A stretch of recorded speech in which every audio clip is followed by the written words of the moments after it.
So I have some kind of a bug going on in my computer.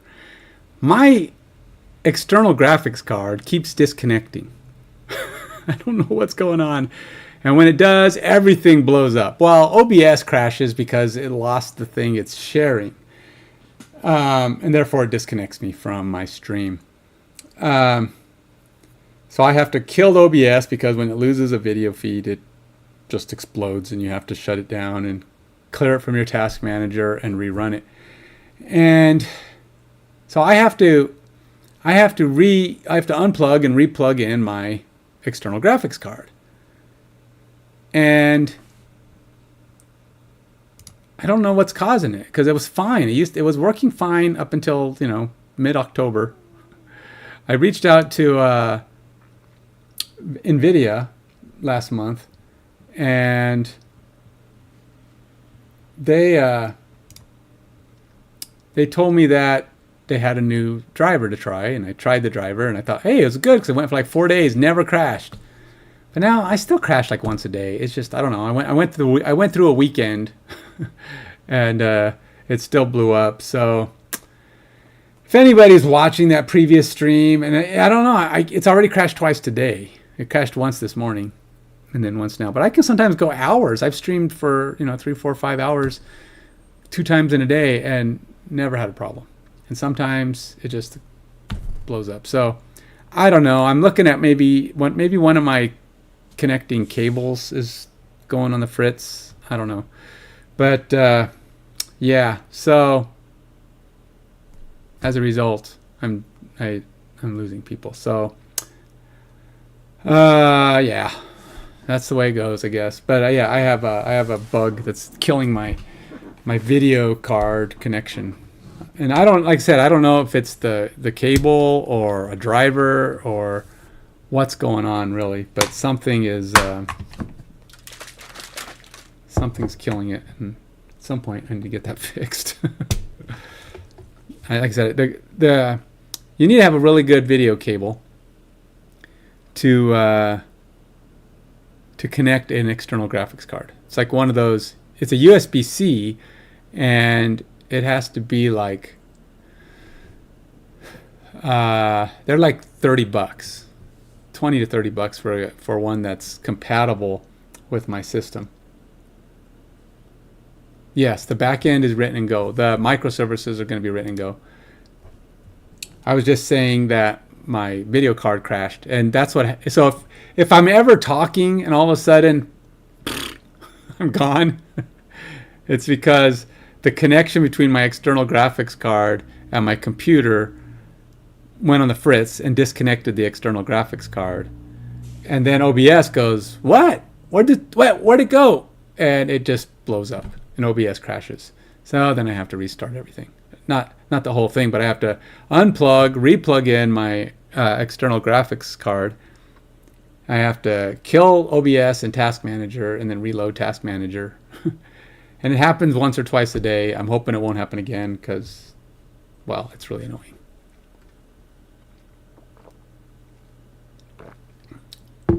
So I'm curious what happens when I click on my coaching profile. Oh, you know what? Nothing's going to happen because I don't think I'm actually running my microservices. It's trying to switch, but doesn't know what to do with it. It's like, it's probably going to time out or something.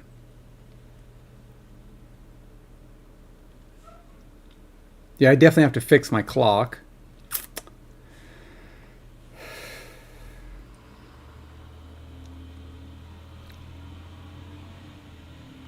And another problem is my clock. Like I said, I only work on the UI a little bit each day, but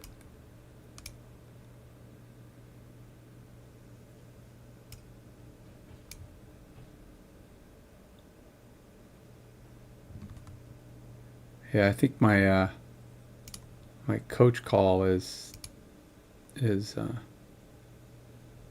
fritzing out.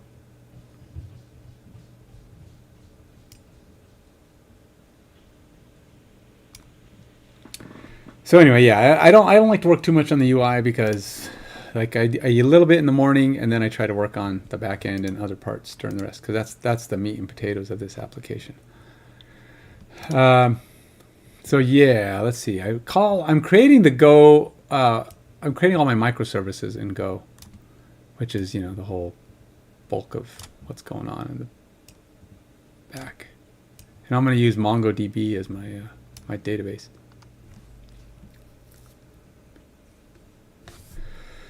All right, why is Coach not doing something? I'm expecting it should crash or something.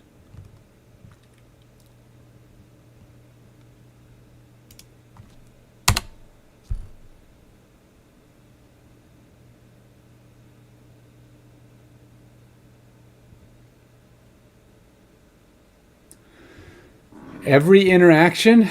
Well, nothing. Oh, look, my clock is actually staying in sync now. Sort of. When it's displaying, it's... Huh.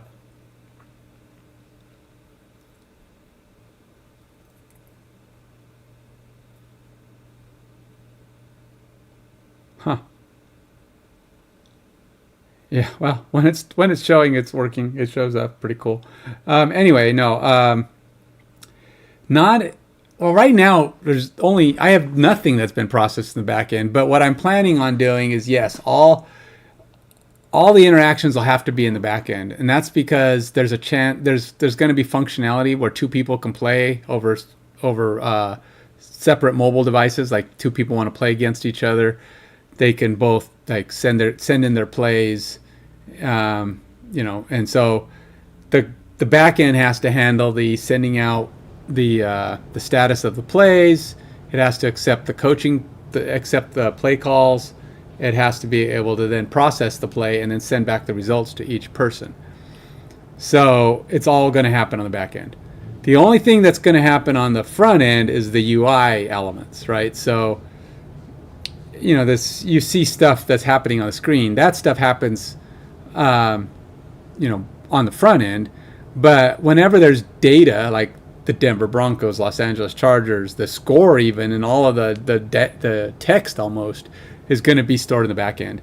And so that stuff will come in and it'll be loaded up into the system, but it's all from the backside. So there's nothing going to be on the app. No. Okay. One of the things you're also going to note about, I have to be upfront about here, is I am not an expert. I'm using gRPC for my microservices interactions, HTTP handlers. That's how all of my stuff's going to communicate. And I do not know. Hey, Nintendo 504, how you doing, man? No, but like my skill set is in C#, and the only C# that's going to be anywhere near this app is Unity. When I get to the mobile part, when I start developing in Unity, every single technology I'm implementing in this game, React, Go, MongoDB, Unity, up until last week, I had never, no, not last week, 2 weeks ago, and maybe, yeah, about 2 weeks ago, I had never heard of Go or Unity. That's how limited my knowledge was. I knew of MongoDB, had never worked in it. I worked in Cosmos DB, but only a little bit. My React experience, I took some online classes and finished an online course, and that was back in June, and then I started a mini web project back in August. So I've had a little bit of work on React, so I'm starting to learn React a little bit better. Yeah, see, here's the thing though, my C#, and this is why I'm doing a lot of this other stuff, I'm a .NET framework guy. Nobody wants .NET framework anymore. They all want .NET Core. And it's not that big of a switch for me, but I can't get anyone to hire me simply because I'm a .NET framework. All my experience is .NET framework. And I go, well, it's not that big of a switch. I can get it. I know the syntax of C#, just, I need a job doing it. Now, No, they want .NET Core. They're not even giving me the time of day. So anyway, 8 months of unemployment later, I'm like, you know what?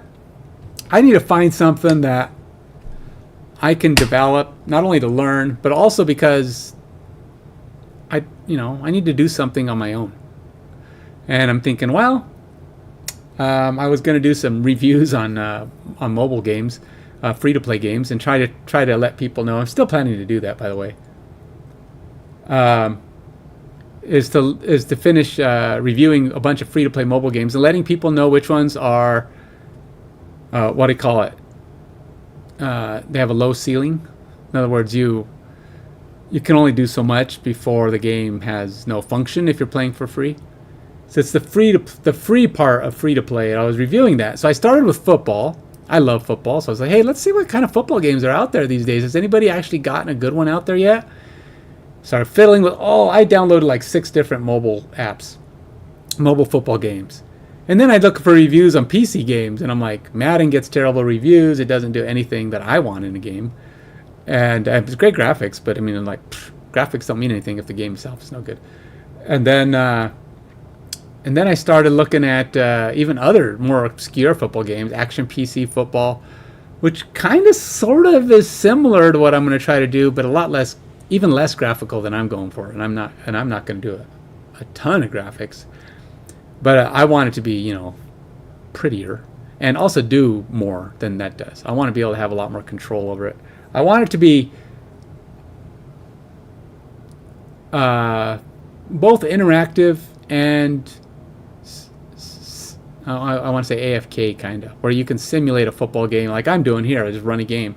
But to know that everything that's going on in that game is being controlled by your settings, everything you've done to build up your players, and then you see I have text at the bottom that says run blah blah blah, tells you what's going on. That's just text I generated in the random proof of concept. I plan to make that a lot more pretty, and even have player cards and things that pop up and show you what's going on, and just have things be a lot more appealing. But that's that UI element is probably a lot of it's going to show up in the mobile app. Some of it in the web app, because I want the web app to be cool too.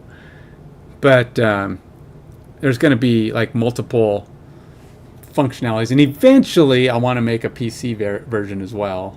That is basically a recompiled version of the mobile app. Maybe set up with landscape view versus mobile view.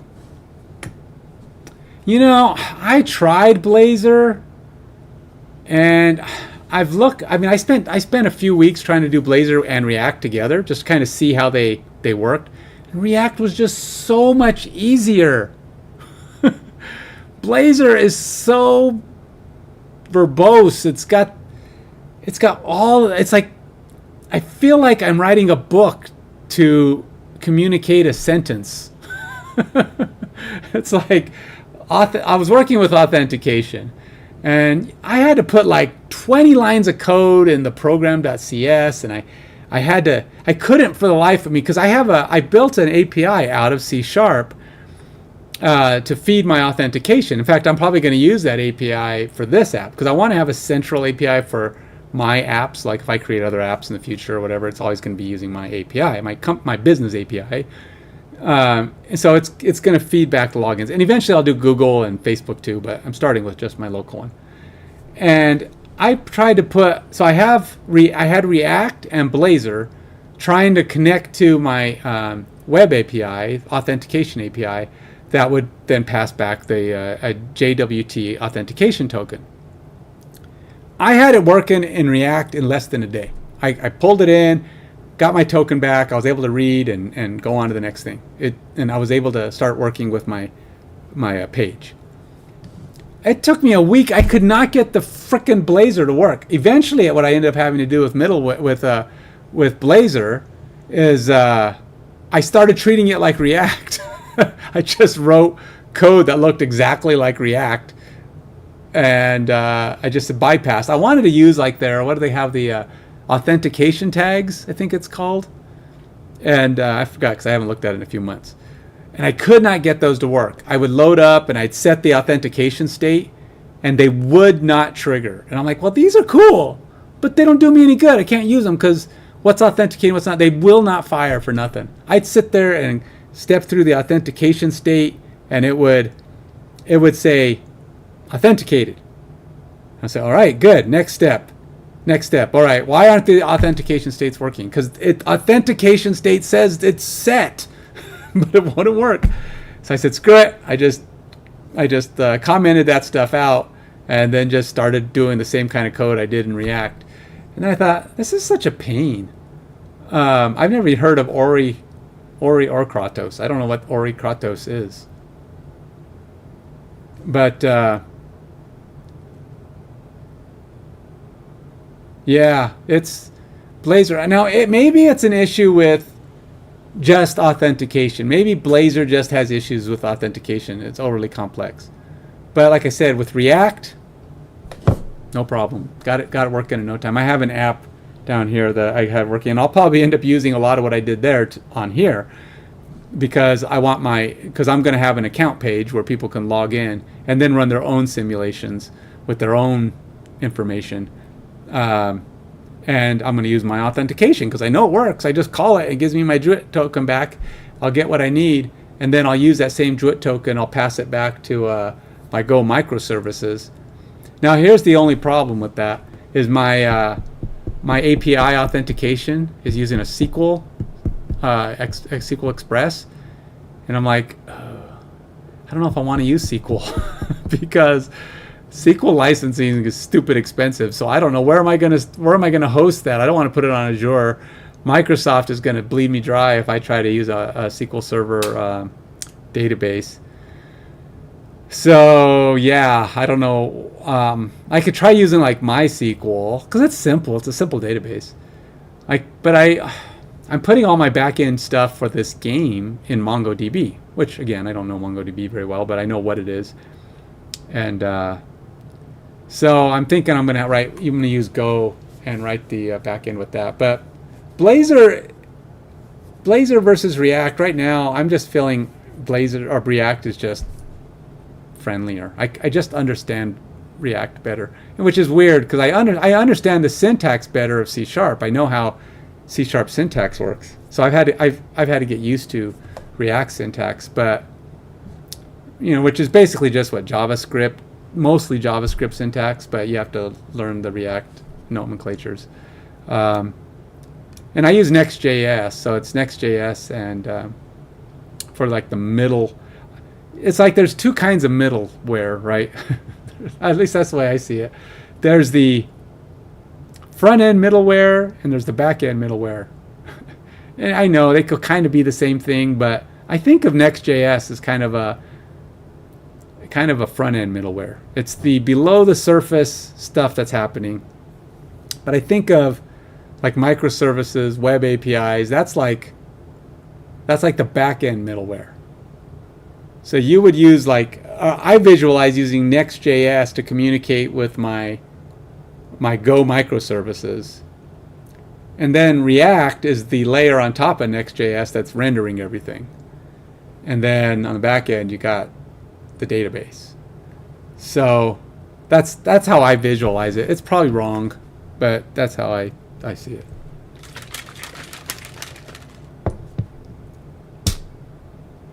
Yeah, there's a lot. I've never heard of Oracle. Oh yeah, I mean I assume that from from what you're saying that you used it before for authentication. I tried using OAuth, which OAuth I think is more about using it with like Google and Facebook. And then what did I end up using? There was like 3 or 4 different ways to do stuff, and I went with, can't even remember. I'd have to open my API up and look at it again.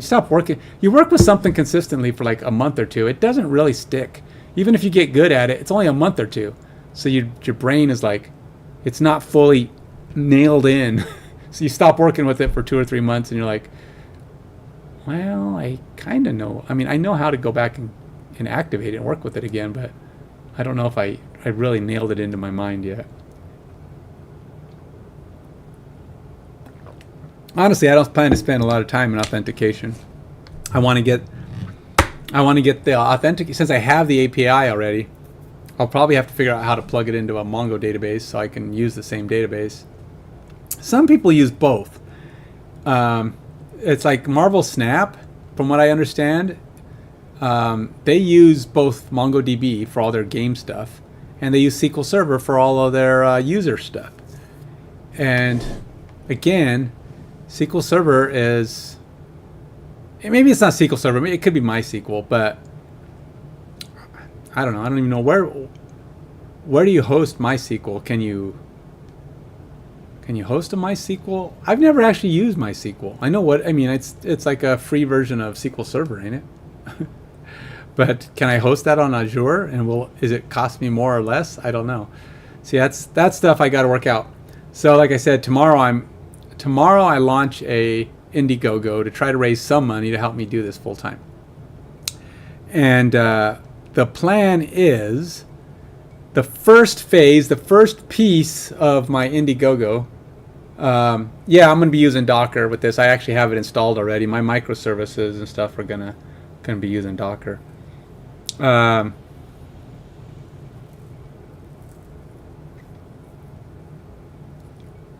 Ocean managed. See, that's another thing. That's another term I haven't heard. Digital ocean managed. But Docker's not a host, right? Docker's just a service that lets you, I mean, you use, I'm either going to have to host this on Azure or AWS to host my microservices. Docker is just the functionality, but I don't know what ocean managed is. Digital ocean managed. But I expect I'm going to be using Docker. And Docker I can run on Azure also. But again, I don't know what I can do under the free features of Azure. Azure has a lot of free stuff you can do. One of them I'm not sure of is a database. So I'm trying to think, well, how do I you can do Mongo. Really? But can you run, okay, how good is it? See, I'd have to learn a whole nother cloud paradigm. AWS, Azure, they're complicated. They're complicated. And I finally got myself kind of feeling fairly familiar with how Azure works. I'm not sure I want to start learning a third one. I don't know AWS at all, because I was like, well, if it's anything like Azure, I don't want anything to do with it. Honestly, I don't know what games use Azure for their backend. A lot of them use AWS for mobile apps. I know Snap and Clash of Clans, I think it is, use AWS as their host for their functions. And a lot of them use a lot of microservices and stuff too. I don't know what they use, if they're using Docker or what they use for the management of their microservices. But I am as green as it gets as far as some of this stuff goes, and I expect to be, if not an expert, at least in my application over the course of the next year of development. I'm just going to keep plugging away and learning the ins and outs, and hopefully, eventually, I'll be able to get this going.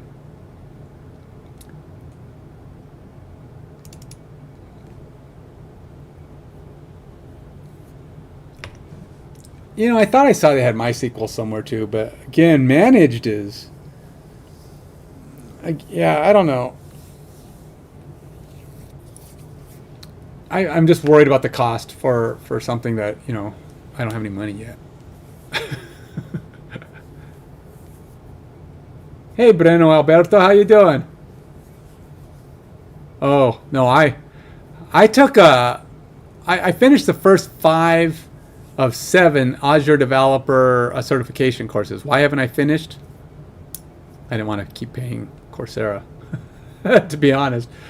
But no, you got to be real careful with Azure. When I was taking the classes, one time I forgot to shut down or get rid of my instance of Cosmos, and it wasn't a big charge, but I got charged. It was because it was after the 30-day free period, and it was only like $2. But I'm like, dude, if I had forgotten and left this running I only left it running for like a weekend or a couple of days.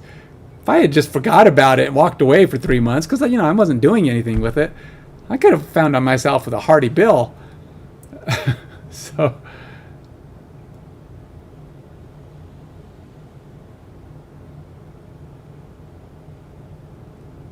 yeah, you got to be real careful with that. Now you can set like auto shutdowns and stuff, but if I'm going to run an app, a game, you got to, for one, I don't want to have services running that just charge you. I like pay as you go, because at least there has to be hits.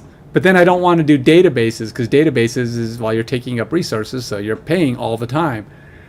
So that's why I'm thinking, well, what database can I use that I wouldn't have to host on Azure?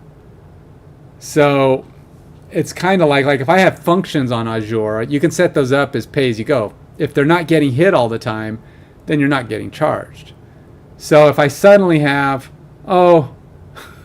sorry about that, Breno, I have a Nightbot that keeps things from going too bad. I don't know what the number is considered spamming. It might be more than one for all I know. I have to look. But Nightbot is gonna complain. So my bad. I'm just not a huge fan of when people put like 3 lines of somebody waving at you. I'm like, I don't need that. it's spamming.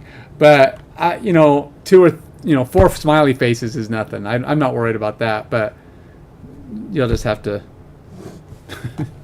I don't know what Nightbot will do. It says this is a warning, but I don't know what it'll do if you keep doing it. I'm not saying try it. I'm just saying I don't know if it'll block you or penalize you or what it'll do.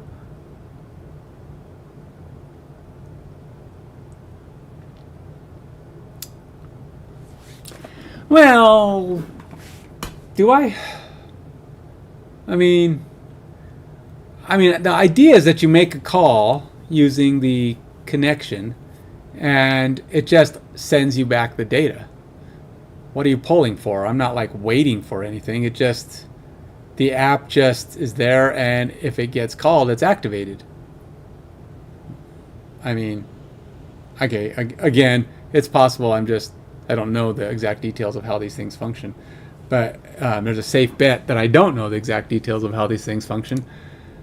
But that's why I'm spending a lot of time learning, going through all of the tutorials that are out there. I found a couple of good guys on YouTube who are actually pretty good teachers. I've seen one guy who was not a good teacher, but he knew his stuff, and that's kind of what I followed the first time. And I put a bunch of code in, and I'm like, I really don't know what's going on here. It works, but I don't know what's going on. So I had to follow some of those other guys and kind of learn, because they actually told me, this is what's happening when this and this and this. And I'm like, oh, okay. And so I started getting a grasp a little bit better. But yeah, in these early phases, for early months, I'll be spending so much time learning stuff. That's going to slow me down too. But I will get this app done. And eventually, I'll even make some progress on things. Anyway, so my goal is to, like I said, starting tomorrow probably, since I'm starting my Indiegogo, I'm going to switch over to my other channel for this game. So all my development of this PFFM is going to be on Active Mind Games Dev. Right now I'm Active Mind Gamer. It's just going to be Games Dev. So if you want to follow and subscribe, you can follow this, but I'm going to use this one for all of my gaming activities. And then my development / work activity stuff, which is going to be, stuff I design or develop or anything I do on there, including this, which will probably be mostly this, will be on the other channel. So right now I have 2 followers. One of them is me from another channel. But yeah, you're welcome to follow that one if you like. And that's, by the way, that's on YouTube. If you're on Twitch, it's going to be the same. I'm not changing my Twitch channel at all. I'm just using it. Oh no, I want to make a real game out of it. No, I'm going to be learning. It's going to be a learning experience. But no, I have full-on plans to make this into a full-on free-to-play commercial app. That's the That's the goal. I've got. You should see all of the features and functionality that I have listed in my Azure DevOps free account. I've got lists and lists of all the features that I plan to have, and a lot of it is, small stuff, but it's all about giving a full featured application to the people who will be using it, and including the chat functionality that I want. I'm excited about the chat functionality. I think that'll be pretty cool if people like football, because this is American football, by the way. If you're a soccer person, this is not soccer. I mean, I'm sure you get that from the football in the corner, but some people have asked, so I'm not just throwing that out there. But no, I have this is like my notebook here, my Pro Football Fantasy Manager here, and this is my artistic rendering of one of the cards, the basic layout of the cards and all the features of what it means and how that's going to work. And then I have the playbook and all of its functions and features and the play card. I haven't done one for the player yet. So you can see it's a good thing that I'm not actually going to be drawing anything on this app. Because I do not draw. Well, to be fair though, I was using a stylus on my Slippery Surface Pro that's vertical in position. So, I'm trying to draw on a slippery surface. So, take it with a grain of salt. This is what I'm trying to work on now. This is what you see here, the game plan. I want to get this loaded up, but I first want to have a connection to my Go services, which I thought I had running, but maybe I do not.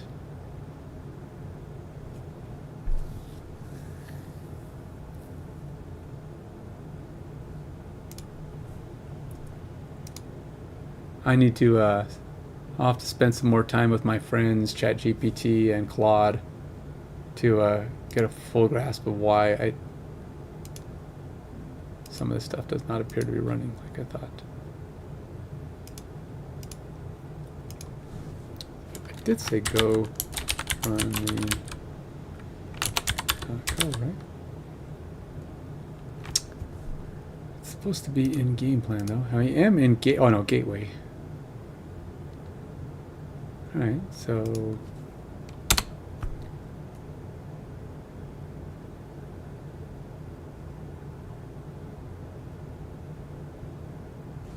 is it running?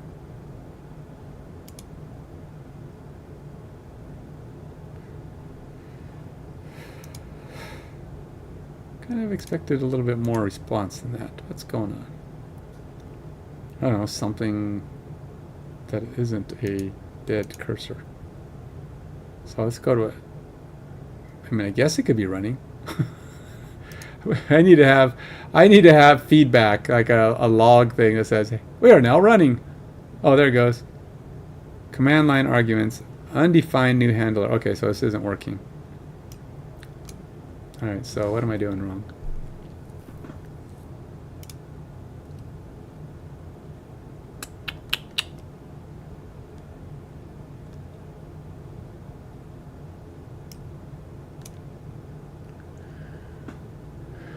Undefined new handler.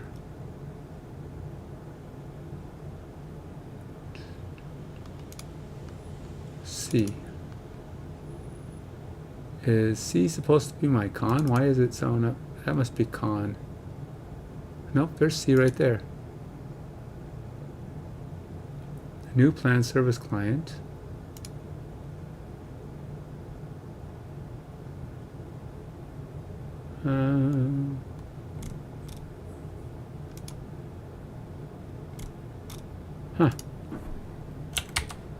All right, let's go ask my buddy Claude or whoever feels like answering my inquiry here.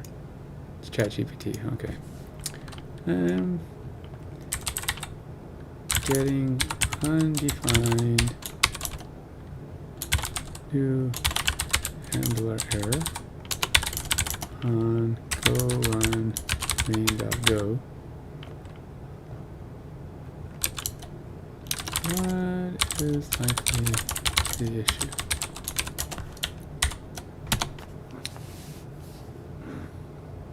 Oh, yeah, let me turn that off, sorry.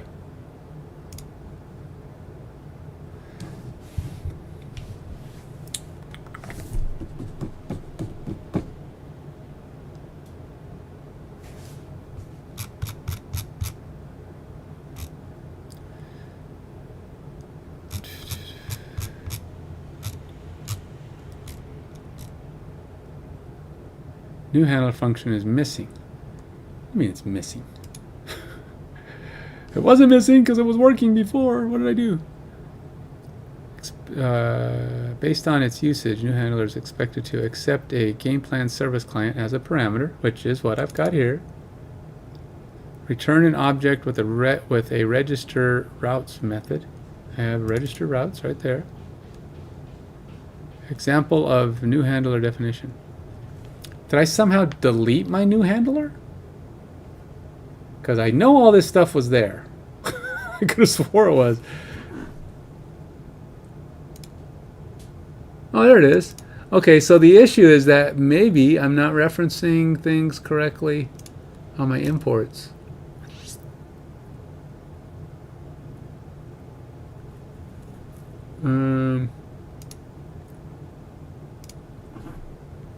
So, okay.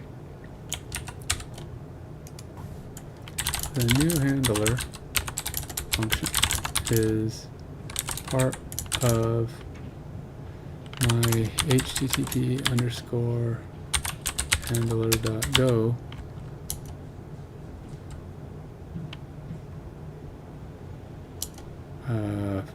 what is this? Is it a class? They don't do classes in Go, right? So what the heck is this? Is it just a file? I don't know what the terminology is. That shows you how little I know about Go. I don't even know what they call their files. Is it a function class? Function file? Go file? I don't know. Am I missing a reference? Something like. Alright, let's see. What am I missing here? Talk to me, man. I'm not properly importing the Go file into the main Go for default. Yeah, I am package.main. Yeah. Package.main, yeah. If there are different packages, nope, same package. Update the call to new handle with the appropriate package prefix. Verify compilation and ensure the HTTP Go file is part of your build by running Go build. Well, maybe I should do that. I kind of thought I did that already, but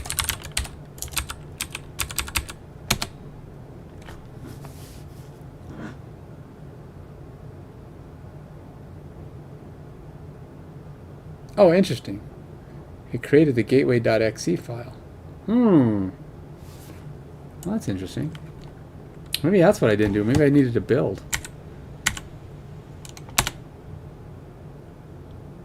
Nope, that didn't work.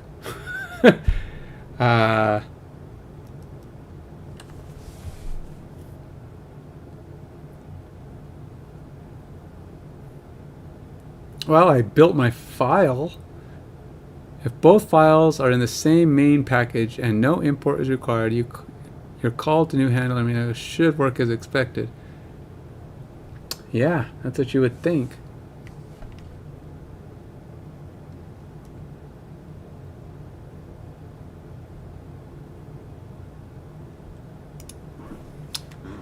Well, go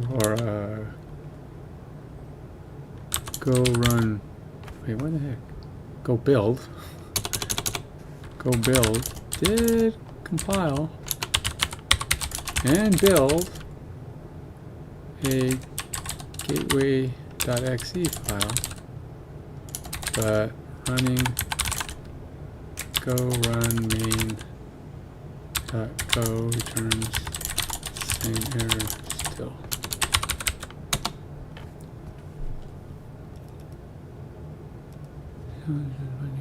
Check for typos. I guess I could look for that. Check for typos. New handler and capital N, capital H. Yep, same thing.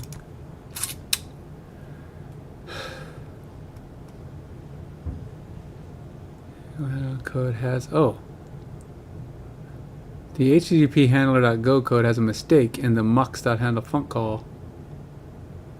Go HTTP serve mux does not support methods or path placeholders like user ID.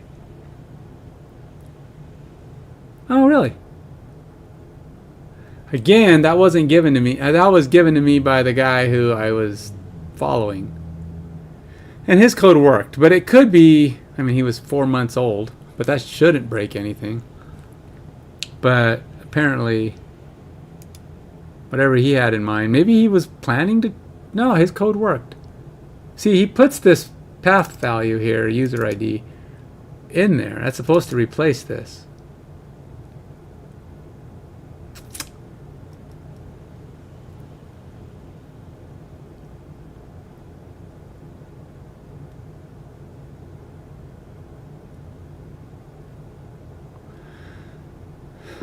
So, you know, a lot of people have mentioned Gorilla Mux. How do you install Gorilla Mux? Because it's not in the extensions. I looked for this. I mean, I've had like 2 or 3 guys on YouTube say, I really like Gorilla Mux. But Gorilla Mux. Gorilla. That's not it. I don't know what this Gorilla Mux is. What is Gorilla?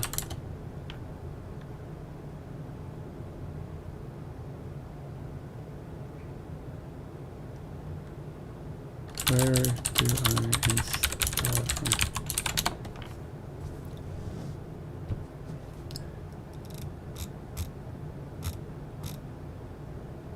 Popular set of tools. The most commonly used tool is Gorilla Mux, which is a powerful, flexible. It allows you to define routes with dynamic parameters. Oh, okay. So maybe that guy was using Gorilla Mux because he did mention he liked it.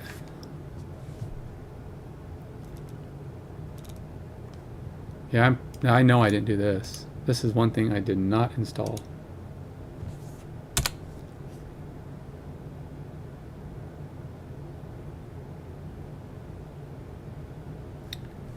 And then let's go get. I still have.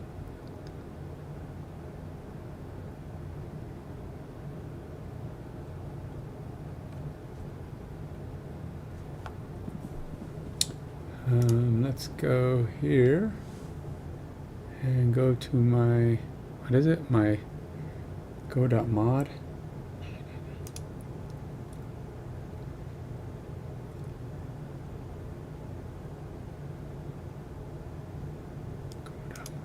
Here we go.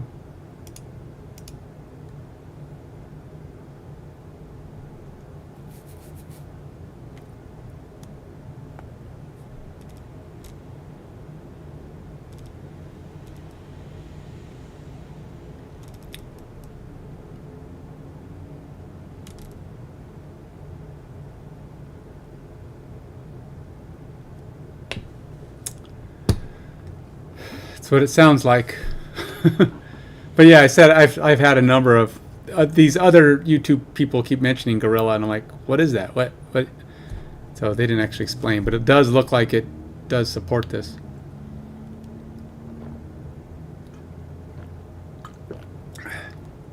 Now I just got to figure out how to get this in here. So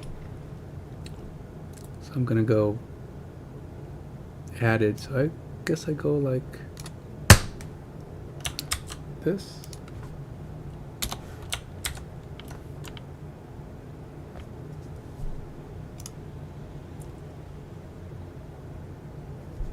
All right, so if I go back here now, I probably have to do this.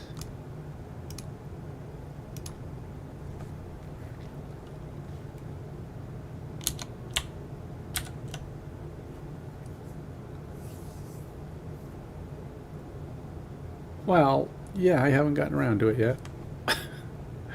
So we got main. Oh, maybe this is the wrong place. 'cause this is not my main.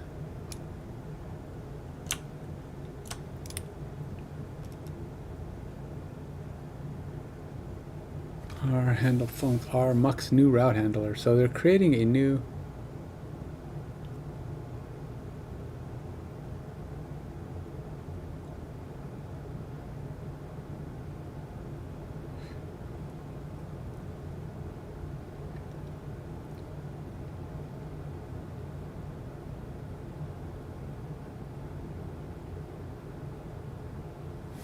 Yeah, it seems like, well, but by the way it explains it here, it's pretty simple to implement. Oh wow. I say that as I'm staring at this going, huh? Well, I know it's imported and not used, so that means it's imported correctly. Just I need to have an implement.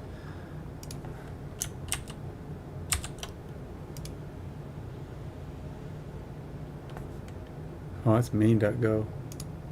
Maybe that's the problem. I'm putting it in the wrong place. Let's take this out. I do think it's interesting, like on Blazor, if you import something that's not used, it don't care. I mean, it'll tell you, but it's not going to like not compile. Go will not compile. It'll say, hey, you need to get rid of this.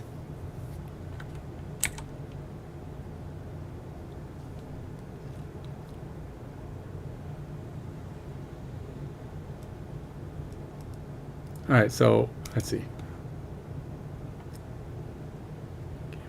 We're unmain.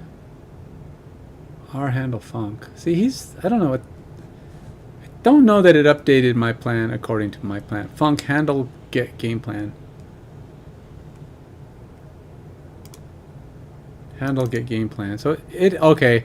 It must have thought that the code I gave it was my main, because it says main, but it's actually, this is the code that's, thing is, it's actually misleading because, all right, it's mixing my code.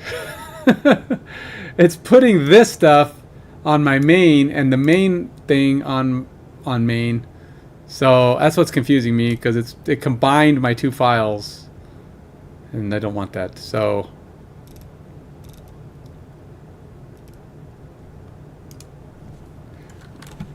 okay.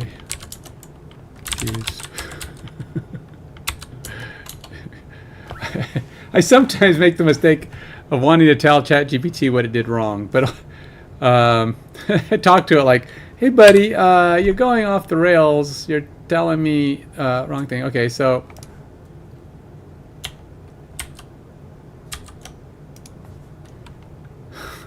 let's back up. My main is calling functions from my http _ handler.go file. This is main.go.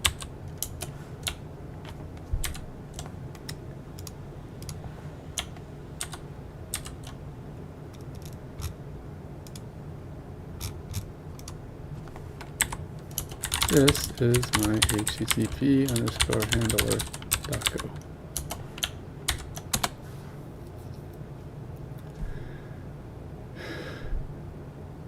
Okay, so this way, hopefully he'll tell me how to fix the problem with what I have, rather than combining and compressing everything I'm doing, because he's just confusing me.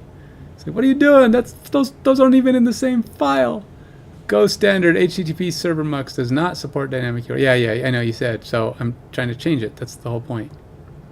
Your route definition here is invalid. Okay, it does not require post as a valid path. It matches only static routes like blah. Fix. Use Gorilla Mux. Got it.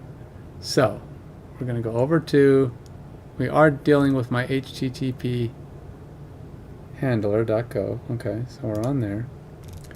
Fix is calling my function h.handler, and it's using, oh, okay, so it's using router mux.router instead of http.servmux, and then it's router. Okay, so we're using a reference pointer to mux.router instead of to server mux. But that looks like it's the same parameters. Oh, they're passing it as a post. Handle get plan dot methods post. Okay, so that looks reasonable. All right, so I'll take it. Feels like a solid replacement.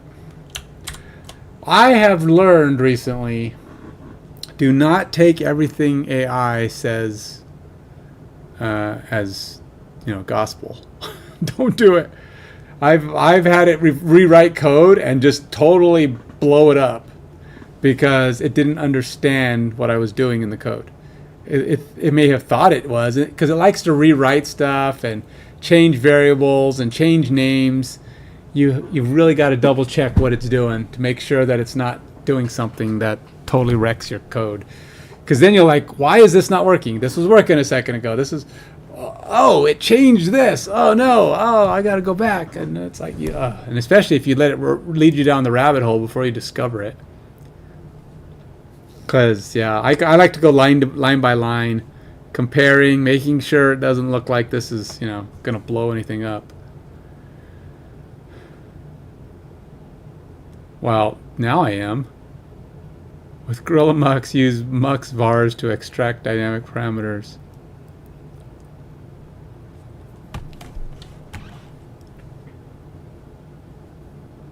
Alright, so we got func handler, handle get game plan.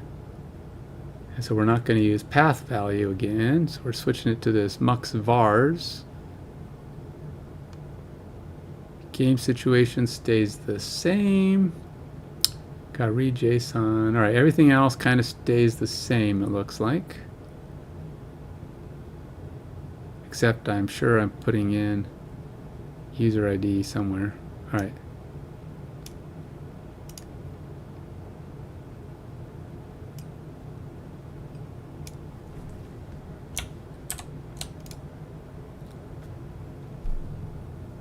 WHTTP response writer.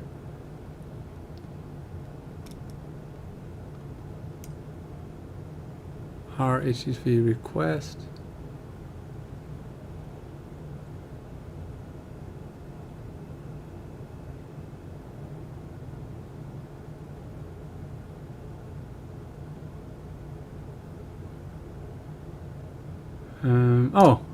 I didn't put the import back. I gotta bring this back over here.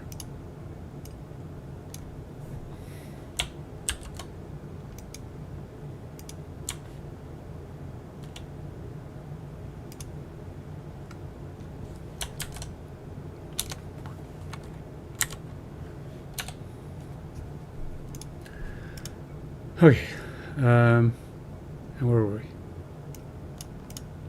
think that's it. So we've got my vars, we have our writer, we have call the gRPC service with extracted user ID. Alright, so we got error,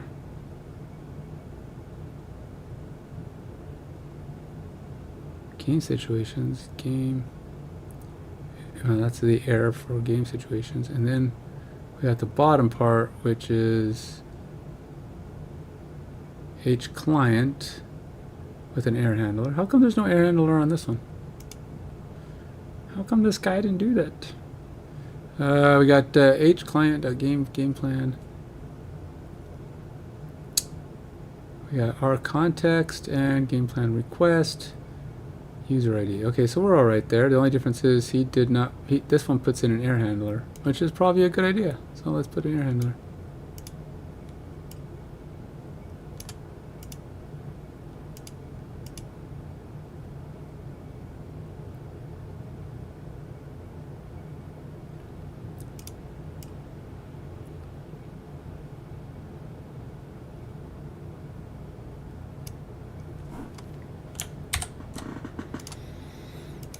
Let's separate these steps. Alright, so, and then we have common write JSON. Game plan retrieves successfully. Okay, let's use that. I like that too, because I need some kind of logging to tell me something's going on. At least for now.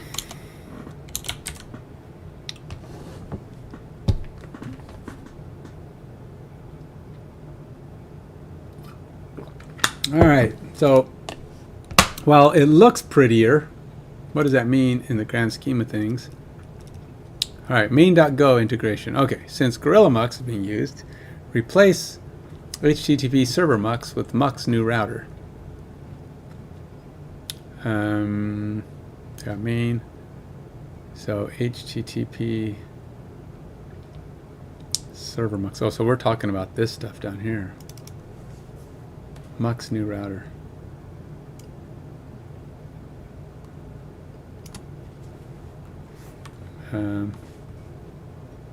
Basically, it's replacing this whole line with a router.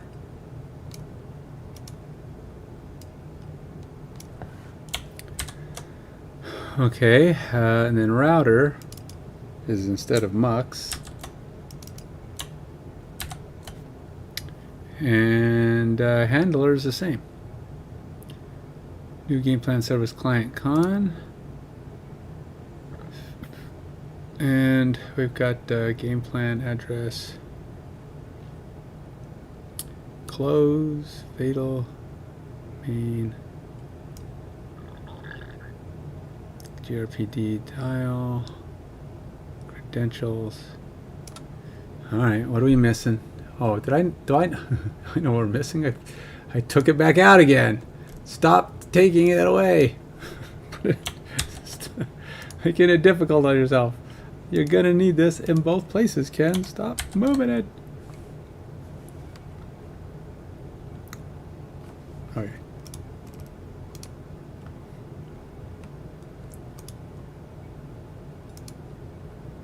Oh, how do I hit save as? Save all I want. Stop it. Okay, so I think I've got everything now. At least that looks like what it told me to do. Project structure check. Ensure your project structure is correct. /project. Well, yeah. Well, no. Why the heck is this not compiling?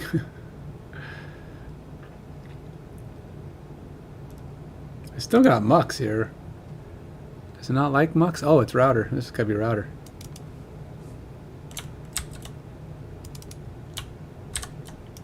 Now? Okay, now it compiles. All right. All right, main.go, http handler.go, go.mod. I don't actually have a go. Where's my go? I don't even have a go.mod in. Oh, I do. Never mind. Ignore me. Ignore me. I don't know what I'm talking about. All right. Both main.go should have package main. They do. Running the application. Use go run period to run the project with all files included. Okay. Go run.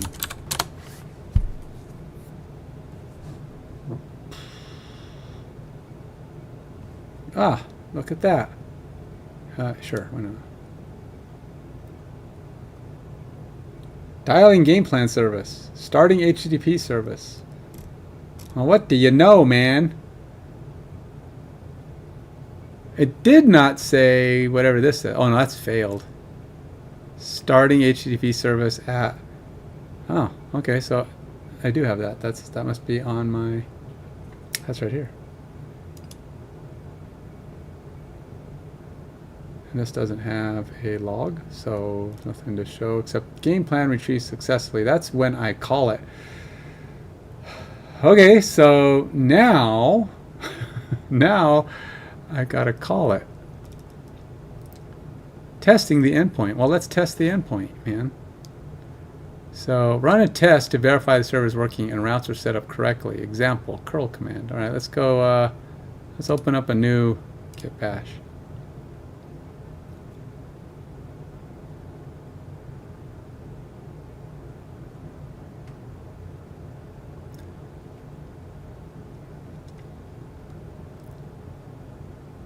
So it says -H and -D. How are those defined?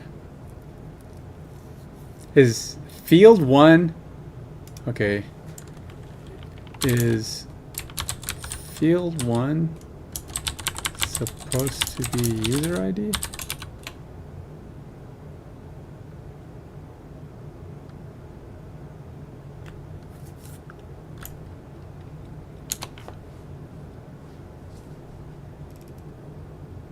Good catch. If field 1 is not relevant and user ID is the only identifier being passed as a URL parameter, or any JSON body. Okay.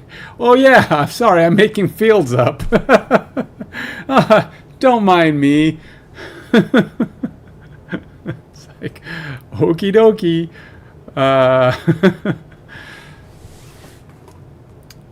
1, 2, 3 is the user ID passed dynamically in the path. If the handler is set up correctly, it will extract user ID from the URL. Okay, let's try this. I don't know.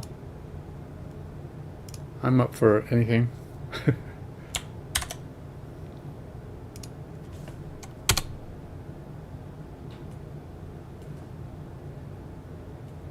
Failed to connect to localhost. Could not connect to server. Failed to connect to localhost port 3030. That is the right post.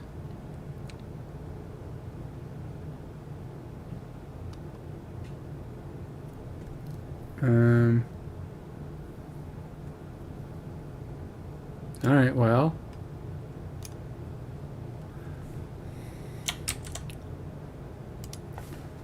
This is my results with gateway running.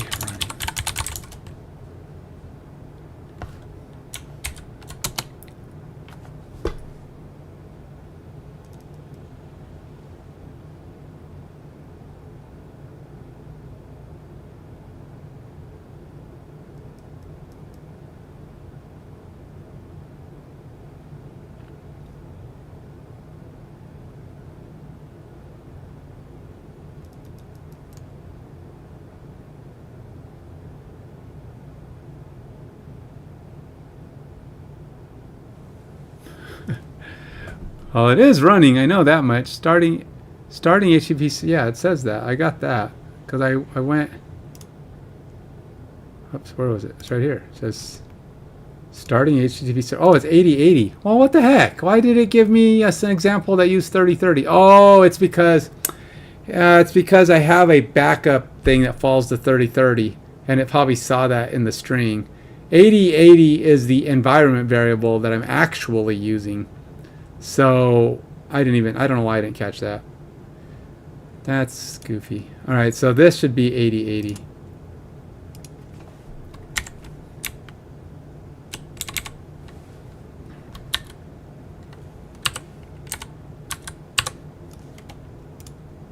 Let's try that again. Error, end of file. Okay, well, we got further. It's like, oops, yeah. Actually, server is 8080 stored in an env file. Fixed the curl statement, but got a new error. Error dash end of file. See, that's not even.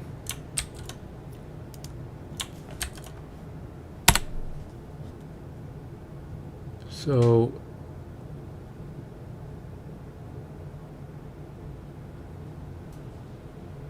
let's see, your server likely is JSON body to process the request. The end of file error occurs because the body is missing or incorrectly formatted. Check your handler expectation. All right, my handler expectation is, well, it's not much. It's not much. It's not much at all. Common writer. Read JSON. Now, this means the server expects a valid JSON body when calling the endpoint. Make sure you send a request body with the correct format. If the handler is expecting a JSON array, you need to include a valid JSON body in the curl request, for example. Replace field 1 and its value with the expected fields for game situation. Oh, well, that's this stuff. Sorry, I can't tell what is playing. I'm getting closer, and it's also good because this is showing me the correct way to make this call, because I need to make this very same call from the React app, which is why it wasn't working before, because I totally was not. So now it's running. Once I get this curl to return what I'm expecting, you know,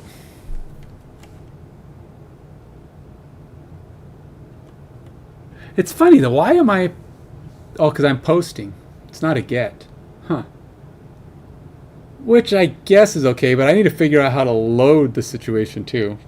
Because the post is just going to feedback the save values, right? So I have to get the situation, the game plan, load the game plan, let the user tweak the game plan, and then save it, which would be the post of me passing back the game plan. So let's build me a dummy JSON. Okay, so let's see. I'm gonna see if let's see if I can get him to do it for me, because that'll take too long. I can build a JSON for this pretty easily. It'd be just like it's got there, but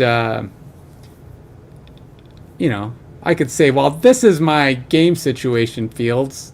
Give me a dummy value, a dummy one. Let's be lazy and let ChatGPT write this for me, because writing, and I don't want to type all that. This is my game situations. Structure.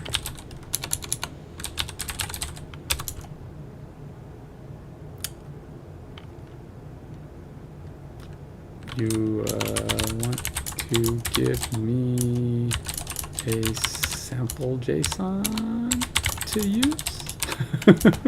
One of these days AI is going to go, no, I do not. He'll probably say, sure, let me show you. But one of these days AI is going to go, don't be so freaking lazy, do it yourself. It's like, ooh, okie dokie then.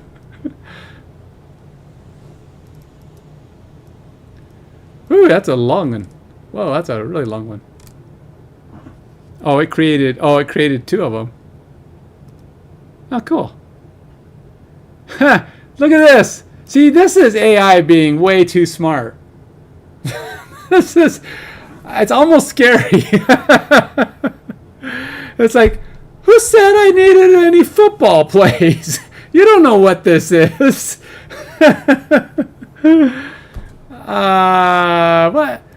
What? Dude. It's like, that's almost kind of creepy. It's like, all I said was game situation. This could have been any sport. What made you think I was working with football?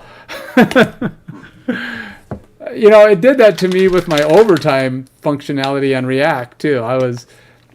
Never did I mention the word overtime. All I did is have this little piece of code. I didn't even show the whole context of the code. I just said, I need something that had, I forgot even how I wrote it, but it was just this little context that had my logic in it for the overtime, which all it was if quarter equals, if the time is 0 and quarter equals number of game quarters, and it's not equal to 5, you know, basically I was checking for a tie score at the end of 4 quarters.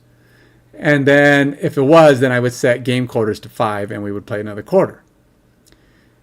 And it's all it was. It was basically just calculating that out. And so when I asked it a question about, well, whatever was underneath it, it goes, so just place your overtime logic at the top here and then your fix is this for the other stuff. And I'm like, who said anything about overtime? How did you know that was overtime? You don't even know what sport I'm talking about. Maybe they don't have overtime. But it's like, I didn't use the word overtime anywhere. I just used the word quarters, and apparently it knew that 4 quarters becoming 5 quarters must be overtime logic. But it's still pretty impressive. I mean, that it was able to do, it was deducing that without me ever saying those words.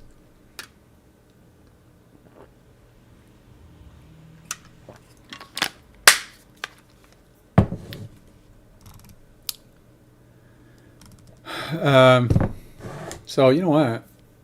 I'm trying to think.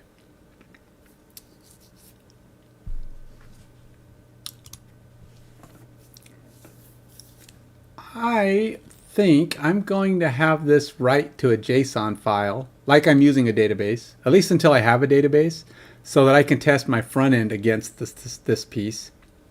So if I have a database that has a JSON file that I'm using as my dummy database server, how might I use this JSON? How might I create? I've never done this in Go. I know I did. I've done it in React, and I'm sure you could probably do it in Go. I mean, why not? I mean, how might I create a dummy JSON test file that I can add and remove this type data until I am able to start writing to a database.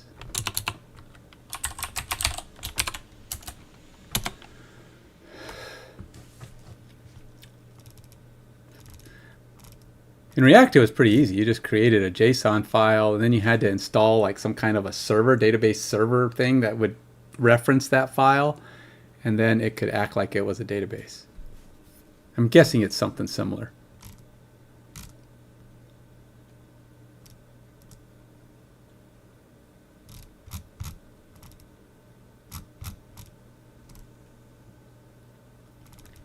Creating a dummy JSON test file is an excellent idea to iterate quickly while testing your application before connecting to your database. Here's how you can do it step by step. Create dummy JSON test file. Okay, that's kind of what I was thinking. What I was thinking is I would just call it game situation data, and then it'd be empty, and I would just start adding stuff using this little post method. That's what I was thinking of trying. Load JSON in your Go application. So, dummy data JSON in your Go application. Let's, I guess, I have all these files. I guess we'll call, let's just create a folder called test data. Oops, nope. I want it at the parent level. Blah, blah, blah, blah. Oh, let's go here. We're going to go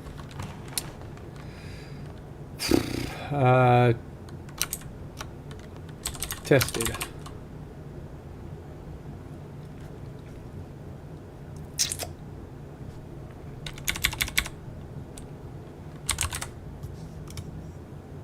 And then we will add a file. We will call this game situation. And then we're going to go, oops, should be .json. .json.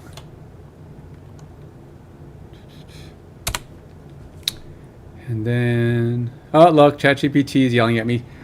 Hey, Nintendo, wasn't it you who told me there was a service that made, oh no, this is ChatGPT, but made Claude unlimited? I feel like it. I feel a little guilty doing that, though. I feel like I'm bypassing something. But you had mentioned yesterday there was some kind of a service that you could use Claude Unlimited. By the way, if you don't know, ChatGPT is not going to cut me off. It just drops. You're no longer using 4.0 when you've exhausted your 4.0 features. You drop to like 3.0, and after a couple hours you go back to 4.0. You're allowed just so many uses within a time frame, but then it doesn't take but an hour or two or whatever to give you back usage. And I've noticed that I haven't noticed it to be a significant issue. So I don't know. Load the JSON in your Go application. In your Go code, main, import encoding JSON. Type favorite plays, type game situation struct.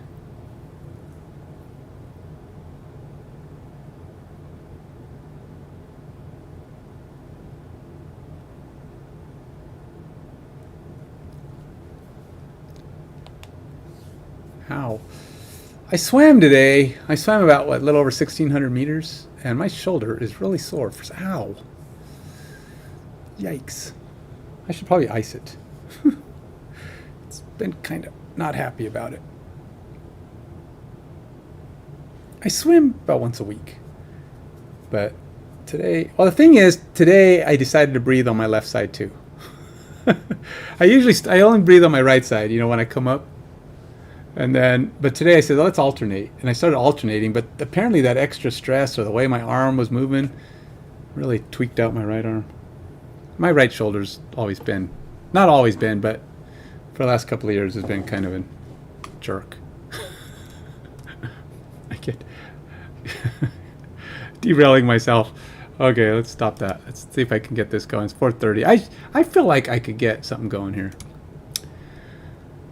All right, what do we got here? What is he? Okay, load the JSON in your Go application. Read dummy JSON in your Go code. Type favorite struct. So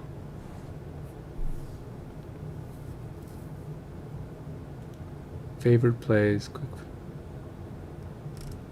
And this helps me to understand what it's doing too. I really like this. It's like this is more thorough than I would have done.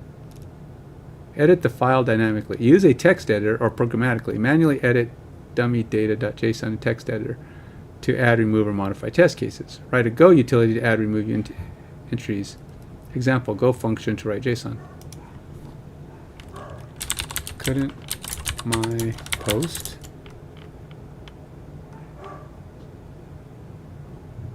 add items to the file? Because that makes sense, right? It's like, why wouldn't it? It's like, that's what I wanted to do. I'm posting to it. It's going to give me the data back. Yes, we got the file, but I wanted to do something with it.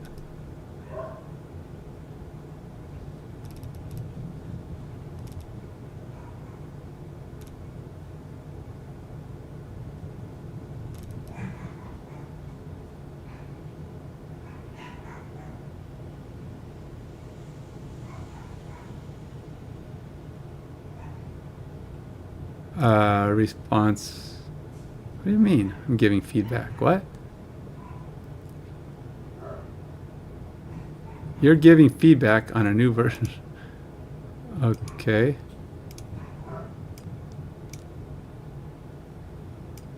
Oh, because it cut me off of 4.0? It's like, I can't click on either one of these.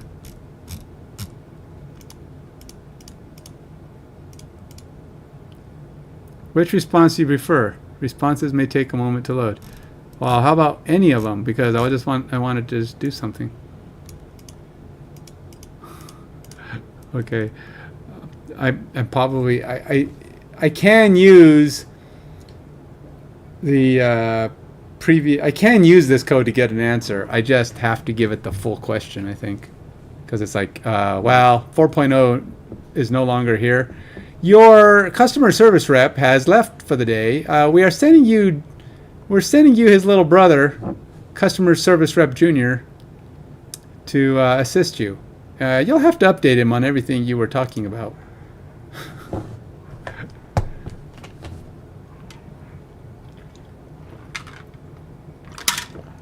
But I just spent hours with the other guy. Yeah, he went home for the day. Actually, no, it's more like he went out for dinner with his wife and kids. You're just going to have to deal with his little brother for a while. He'll be back at 7 o'clock. You can get his help then. But I'm not done. Sorry. That's the way we work here at ChatGPT Services United. All right, let's stop derailing. Okay. So we have this. Load the JSON. Let's just create the file, man. Let's just use this one.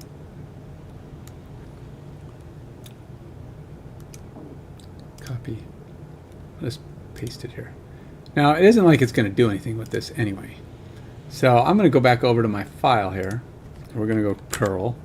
What did it say I needed the format? I just want to see it say, I want it to do the part where it says, yeah, we got it, thanks.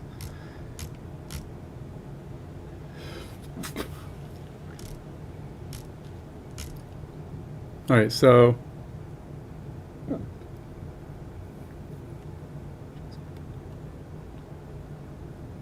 I need to do what? Dash H. Actually, let's just do this. Oh, I see what's going on.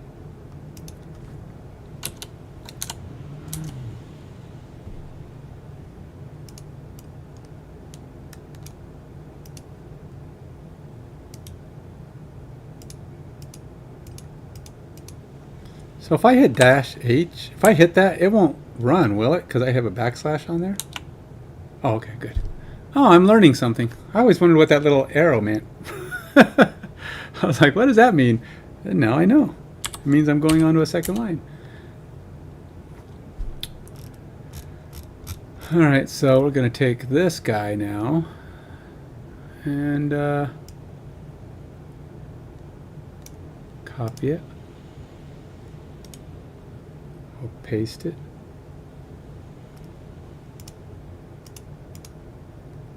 And did it run? What the heck? Why am I out of space?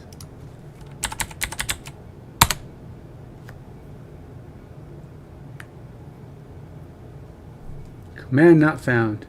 URL rejected. Malformed input. Okay, so it doesn't like the way I did that.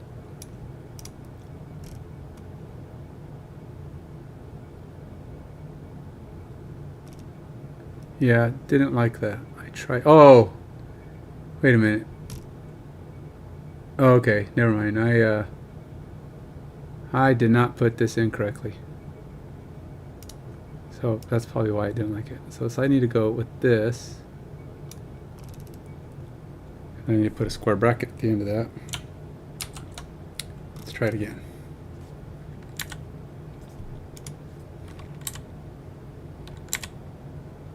Phew.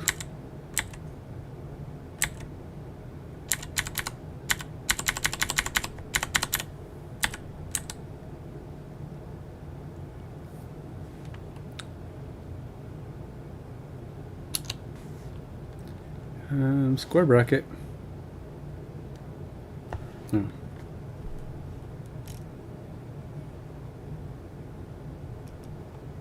And then what I need to put in quotes, looks like. Yep. Right? Maybe?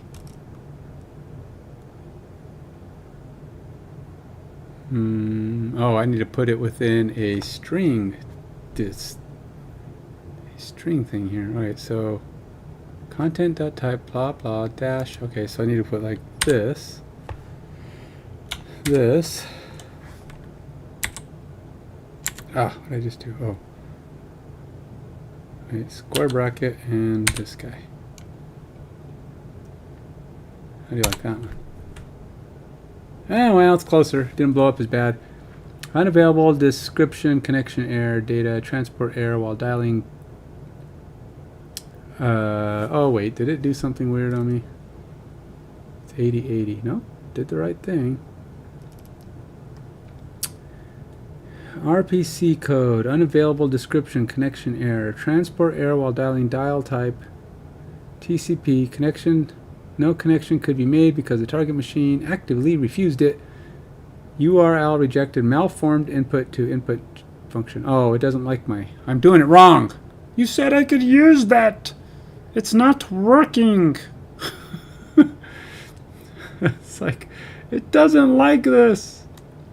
So obviously this is not the best way to pass this. There's got to be a way to pass this a little bit more, you know, less literally. Like a reference. I don't know. It's got to be something. Like a string variable. I don't know. Something. Alright, what are you going to say, man? Tell me what's going on.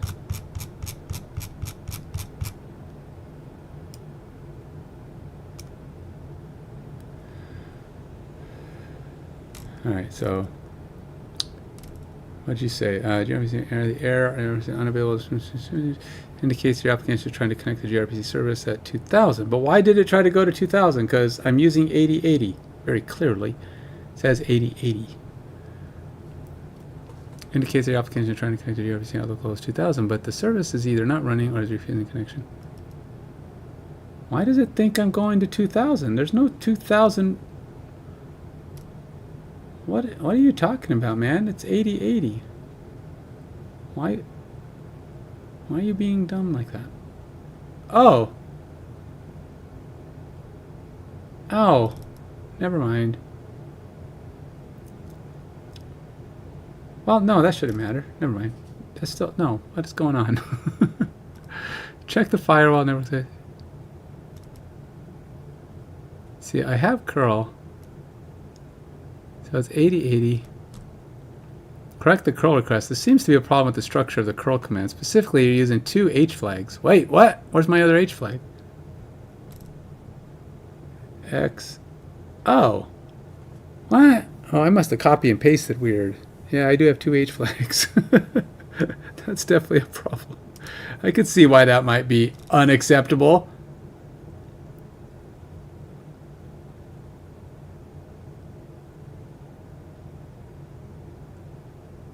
Well, I did put it in a single quote. All right, so let's try that. Oh, still blew up.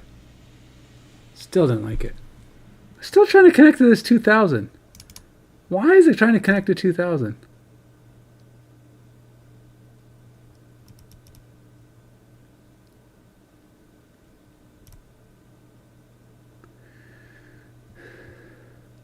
Application JSON.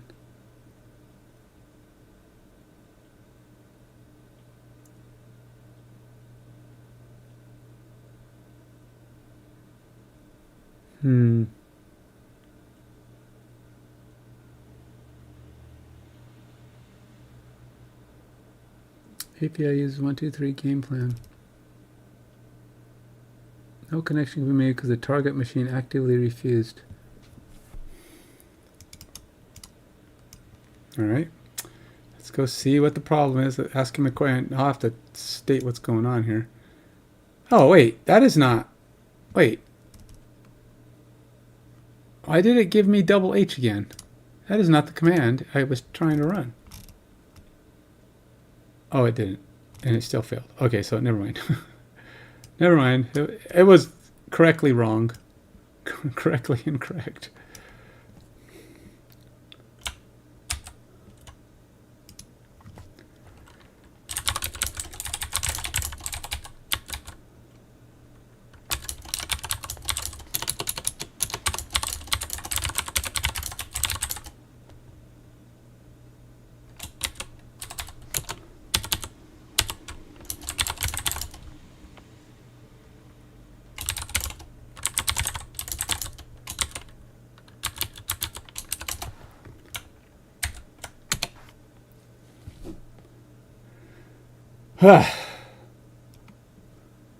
We're gonna get this. This will fire, dang nabbit.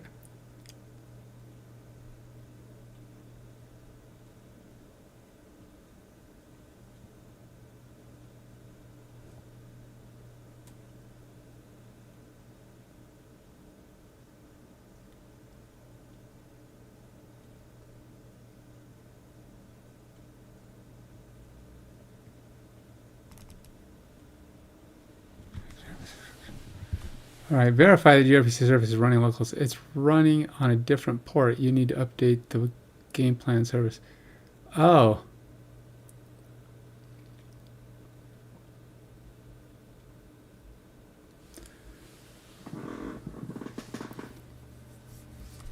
So do I need to start more than one thing? You can check if the port is open by running, or if you're using Alsoft, Linux, or Mac.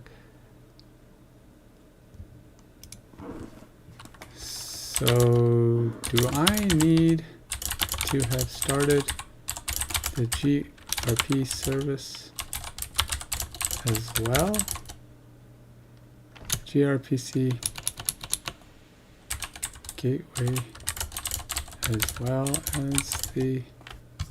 Oh, gateway is what I started already. Gateway is what I ran. Gateway is what I started right there. That's the gateway.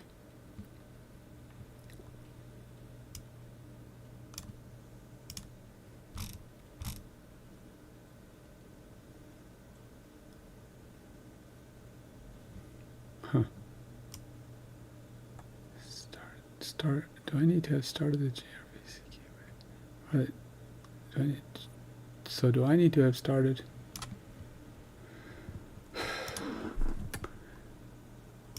So why is...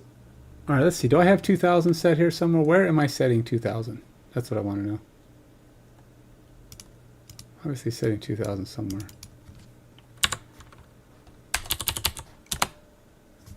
Main.go. Oh, okay. This one is in game plan. Oh, I wonder if game plan...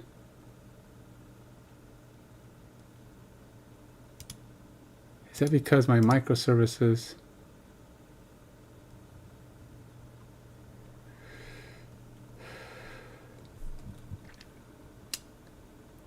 So they're supposed to be getting it from mstring, and mstring is supposed to be both of these guys doing it.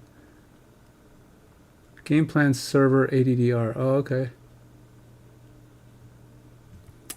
Maybe that's just it. Maybe I have to run the game plan then. Maybe that's just it. Do I need to run... Because it is another service. Oh, so do I need to have started the... That's what I think what it is, because I only started the gateway.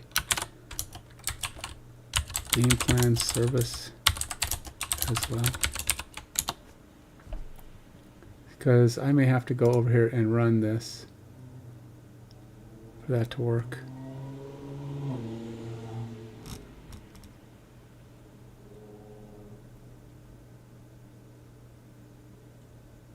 So I need to run this. So I need to run another thing. That's what the problem is. I didn't start both services.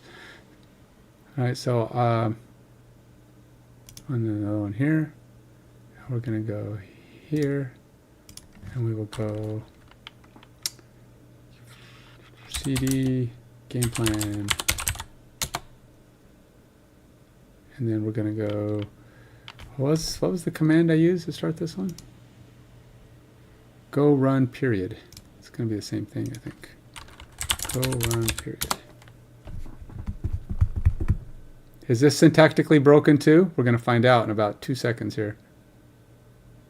Nope, that one started. Well, what do you know? Okay, so now let's go back to this other bash thing. Unabashedly going to try again.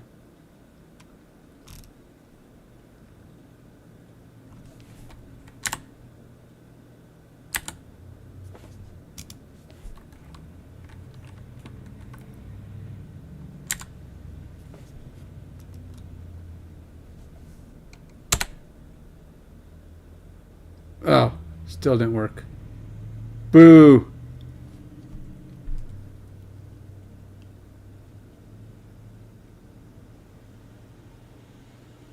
It could be, though, that I have this M file. What is, does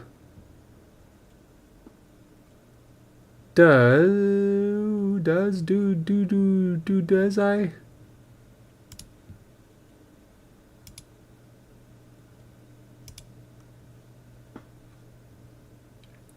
I don't know that gateway has another reference. Oh, it does have, no, a gateway, a game plan. Game plan doesn't have an M file. So it's just going to be set at, if I create an M file, gRPC ADDR, it's in common. So it's using whatever this says, which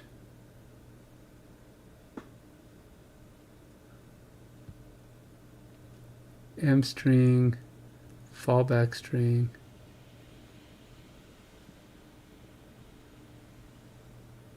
get M key, okay, return value. Okay, so whatever that's calculating there.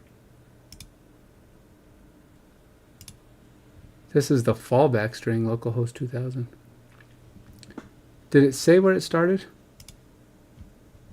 No, it started on localhost 2000. Okay, so it is running. But I'm still getting that error. Why? Why? So now this is going.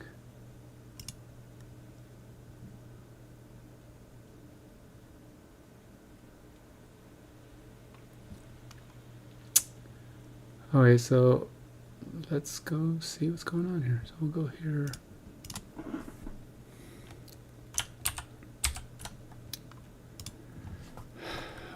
Okay, something must be up with my game plan service.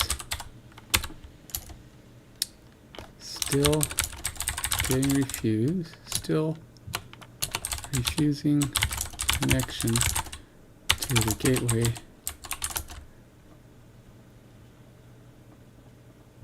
Call.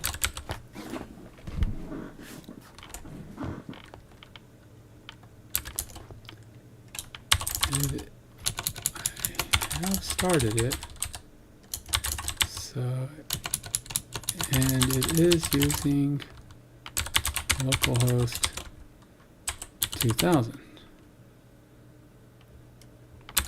This is the code. The main.go for game plan.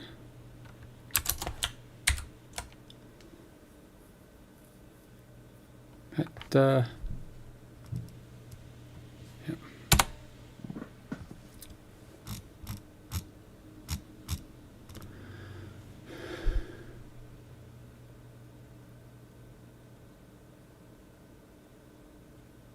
Yeah, let's do that. Okay, ensure the gRPC server is listening on the correct port.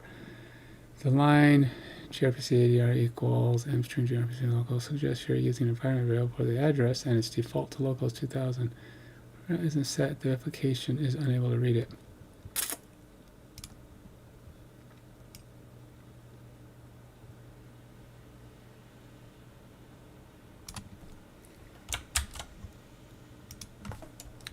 This is the .env game plan. It's referencing.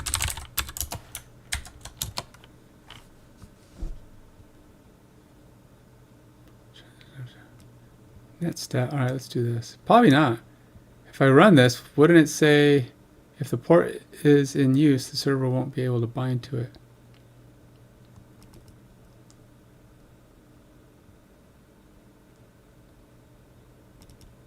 Check server logs. Once the server starts, you should see the message gRPC server started at localhost 2000. Also, when I start the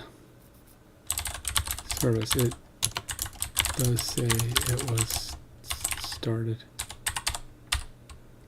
as shown above.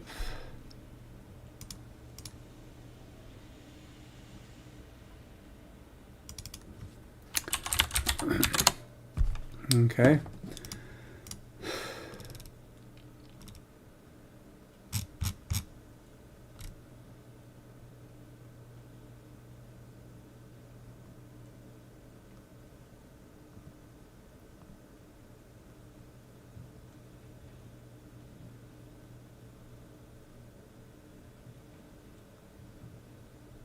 Okay, so here's another interesting bit. I've seen OS dot being used by various YouTubers, but also I've seen syscall being used by various YouTubers. And interestingly enough, the more current YouTuber, the one that was only a few months old, was using sysenv or syscall.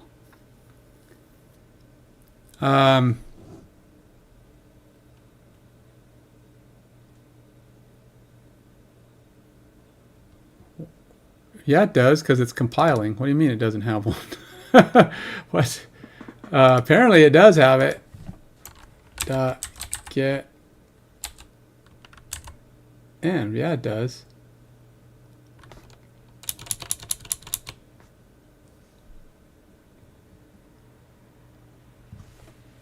I mean, I don't mind using OS, but it does have a get imp.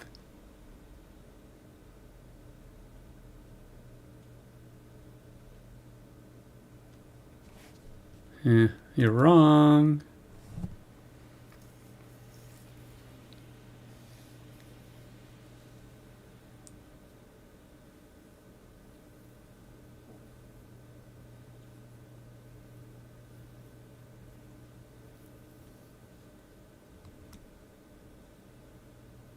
That's not really much of a change, but okay. I mean, it's nothing that's gonna take any skin off my back. I'll use it. I don't care. I don't think it's gonna fix it, to be honest. Well, maybe I'm wrong.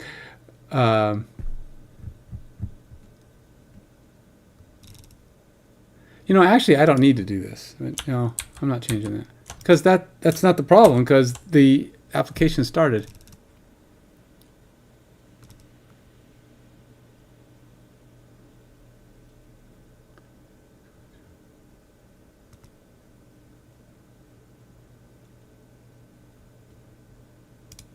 All right, so we'll go here, and then I will go back here, and I will try that.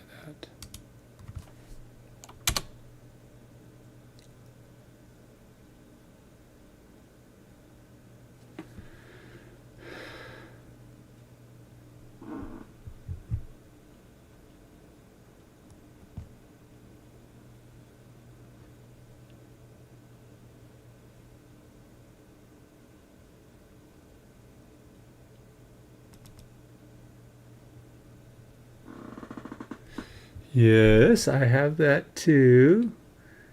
I'm pretty sure, what is it, main?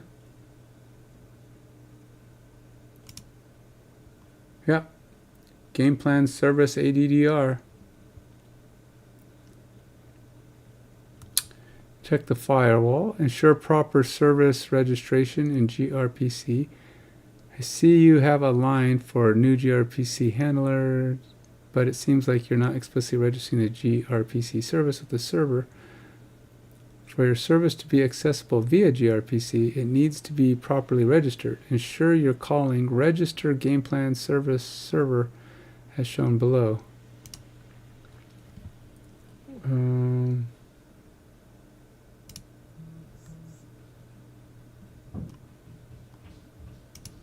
Okay.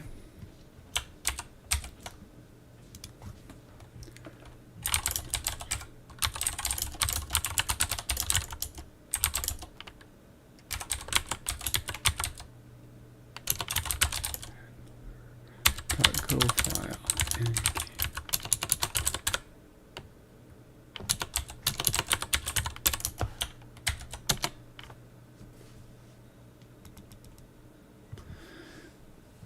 If gateway is not receiving response, log message. Okay. Use a gRPC client to test the service directly. Before retrying the gateway, you can test the gRPC service using a simple gRPC client to confirm that it is working. Here's a basic gRPC client in Go.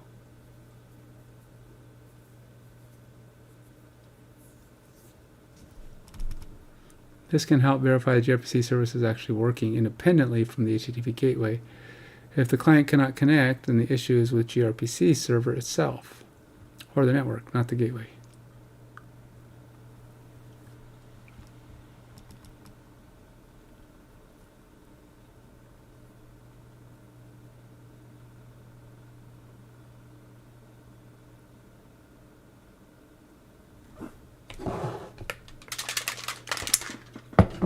Well, I'm definitely getting a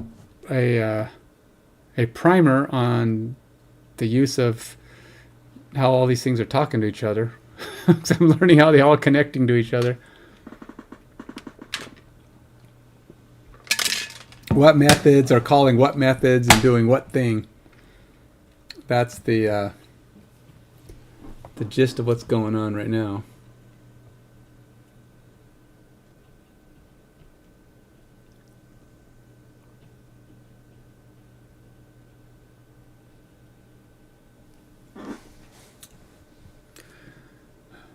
Okay. So, um,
hmm.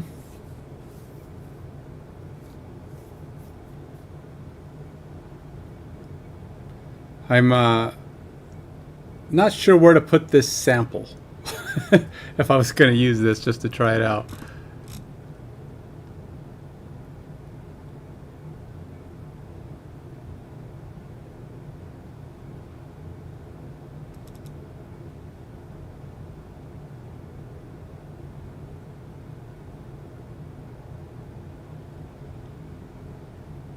What?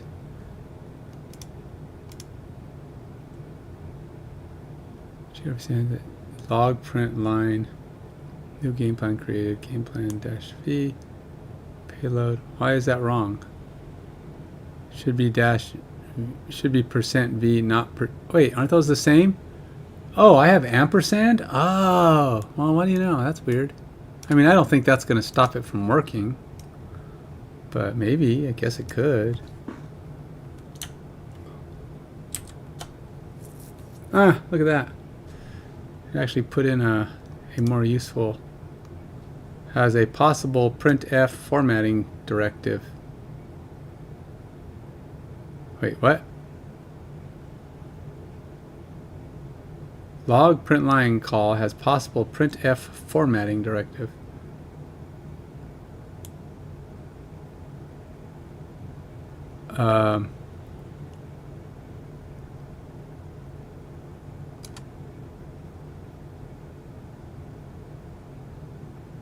Oh yeah,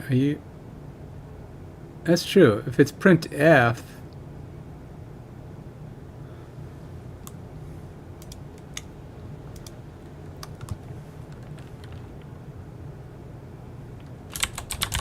print line connection above shows that %V is a printf formatting directive.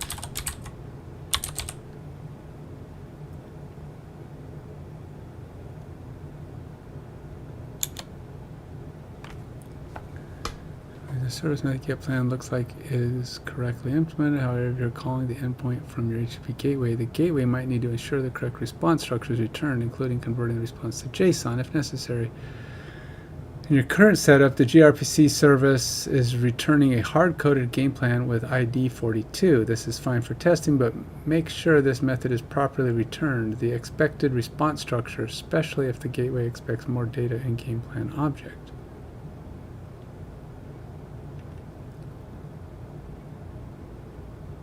Oh. Yeah. That's probably not right.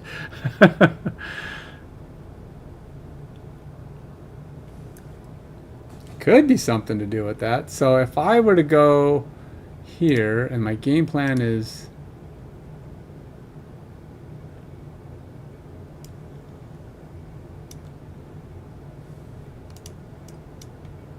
so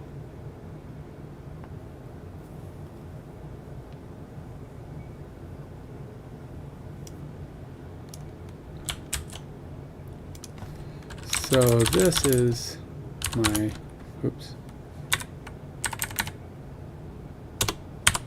So this is my game plan. Let's structure. Correct layout would be, I'm gonna go put it in myself before I presume to be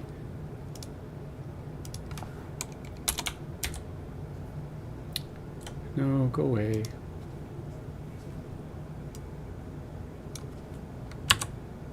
"42 is the answer to everything, right? Life and everything, something like that.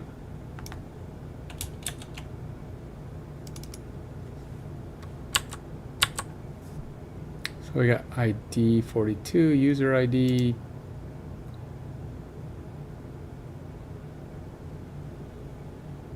equals what? I don't know, 29.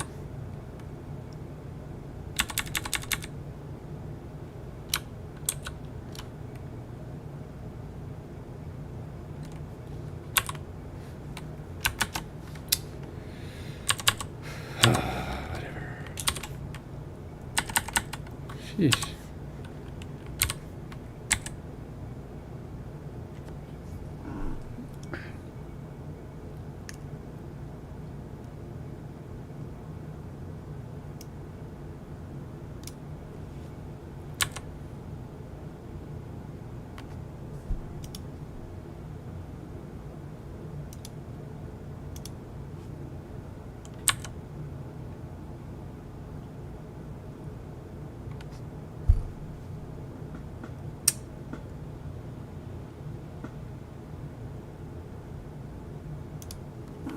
Is that a string also? Probably.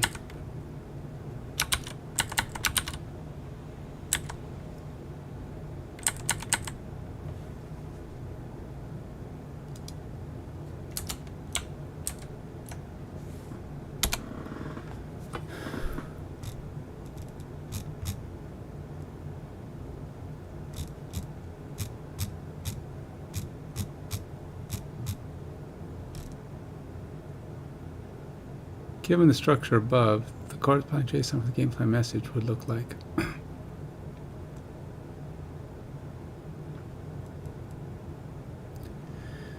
The repeat keyword is equivalent to an array. Yeah, I know that much. That's one thing I knew. This should align your proto definitions with the actual data you're sending and receiving in your API. If you have any other questions, my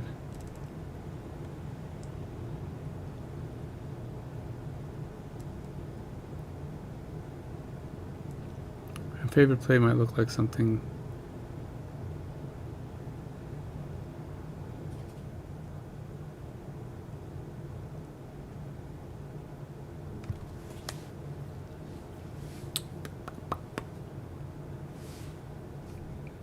What does favorite play look like? I don't even remember what I made it look like.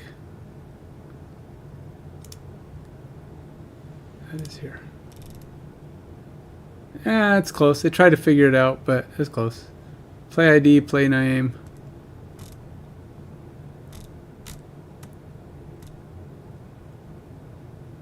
That's not quite right, but good try. Play ID, play name. Description works, but I mean, it's gonna go out however I send it out, I suppose. But so the issue is, all right, fill names. This should align your proto definition with the actual data you're sending and receiving in your API.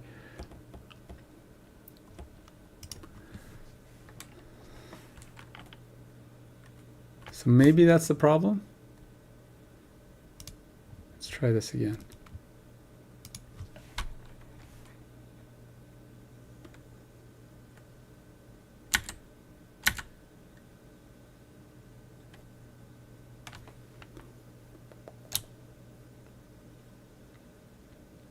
You know what's weird is you can't actually just select and delete stuff in here.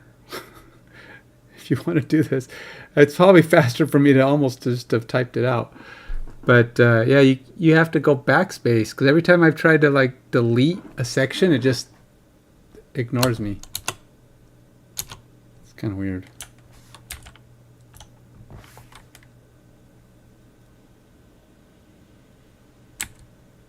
Oh, come on.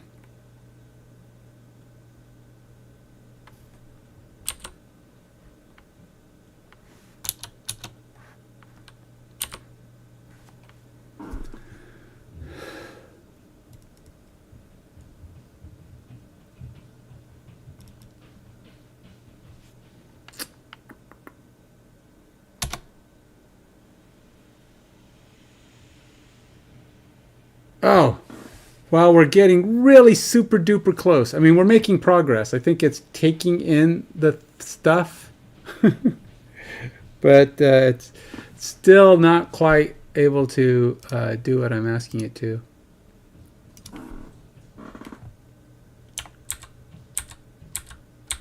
I'm taking this out for now.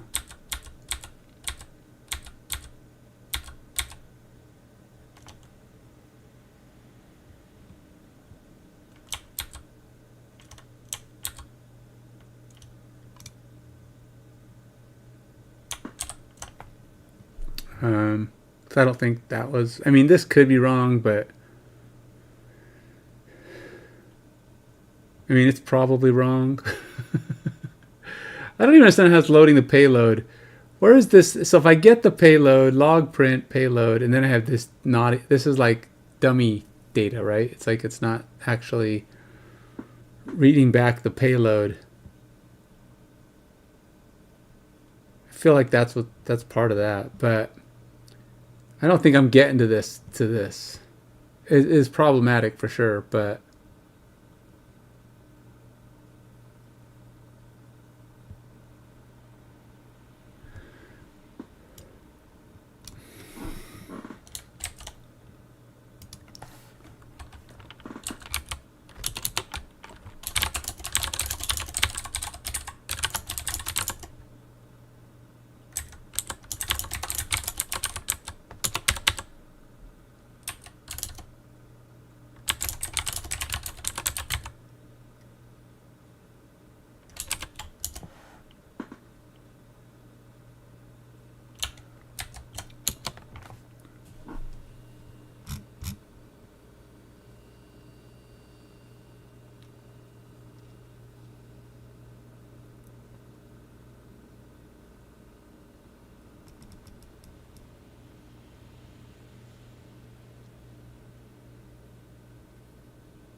PB game plan.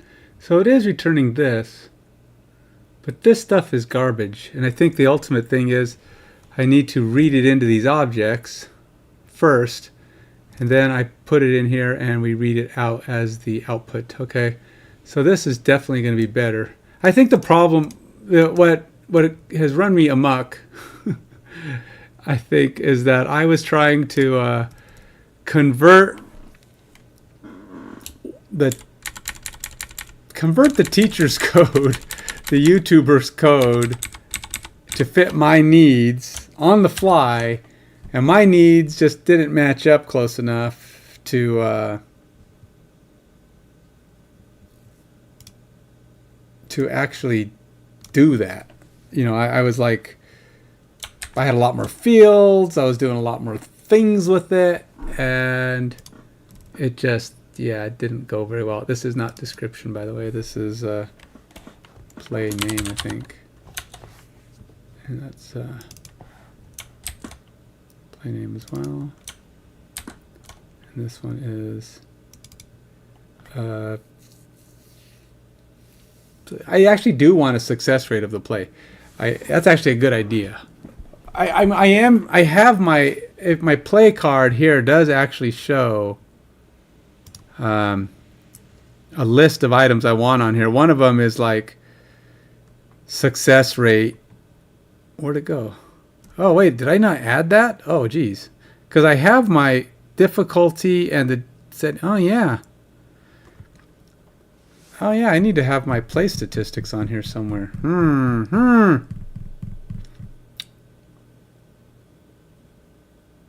What I'm thinking about doing is having it be like a football card.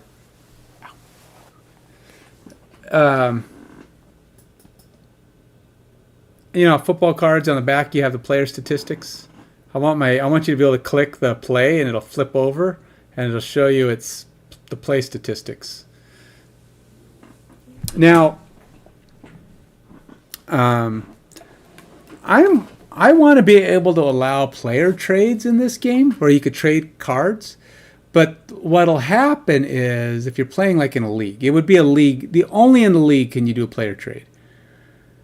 But and all players that are in the league can be traded, but they don't go with their accumulated stats. Well, I guess they could, because the league stats apply to that character anyway. But like you can't trade plays. Plays would be their thing. But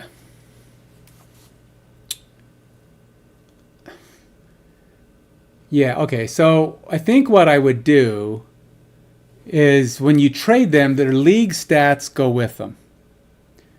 Their league and career stats, because that's part of the league and career stats. That's how your characters will work.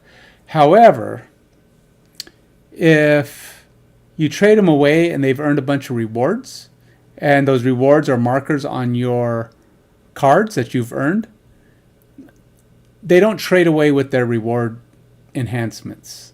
It's like if they've won player of the week and season and or if they've done any MVP type stuff, the rewards and stuff that come with the decoration of the card stay with you as owner of the card. Because you still own the card. It's just no longer on your team. You can't have it on your team because it's on another team. But they get the career stats and season stats because that's what the character is. And any abilities and such that card earned. Now, if you go join another league, that card will have all those features, but they'll be in a different color. Like they'll be like highlights from a different league or different features that the card got. So,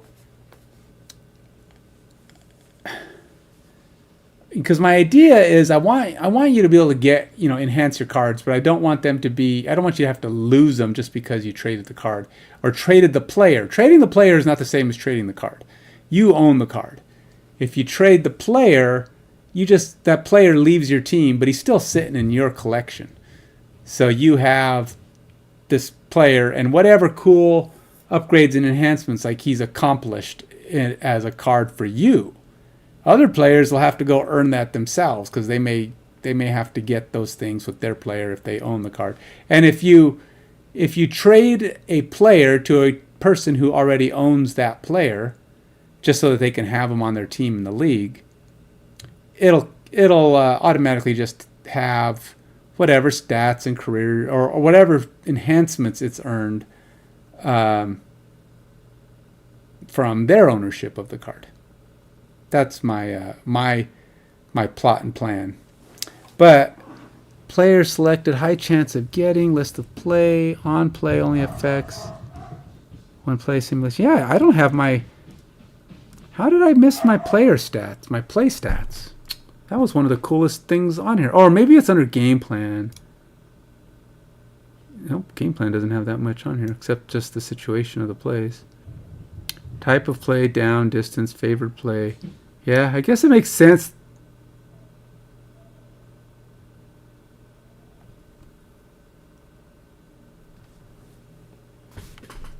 I'll be right back.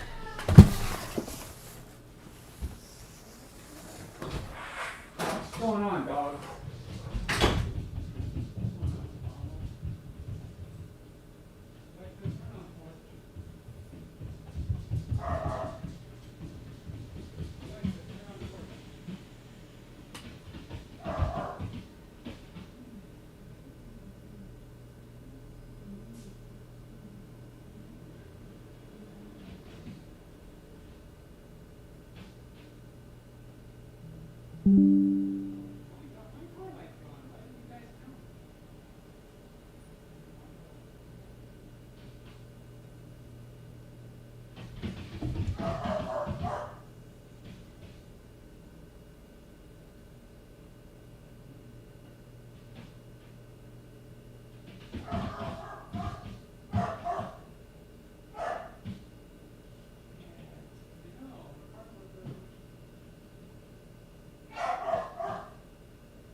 Be right back.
Okay, sorry about that whole nonsense.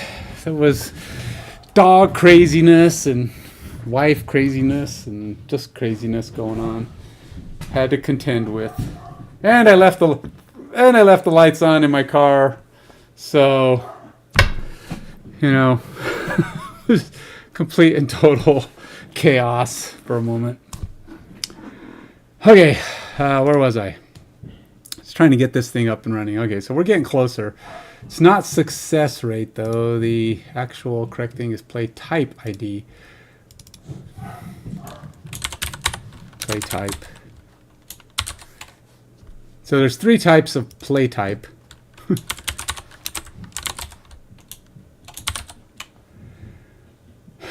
So there's only going to be I think there's only 3 types. There's run, pass. Well, no, I guess there could be defensive play types too. So there's a number, but we'll say 1 and 2.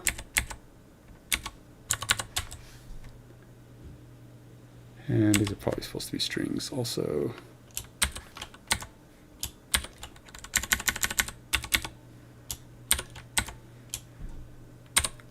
It is interesting though that these are here.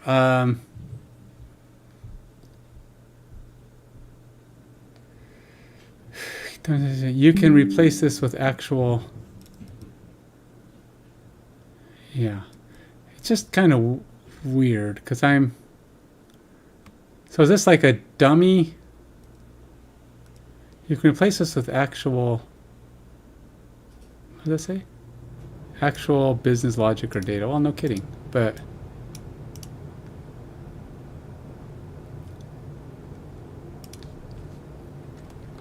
So if I call this,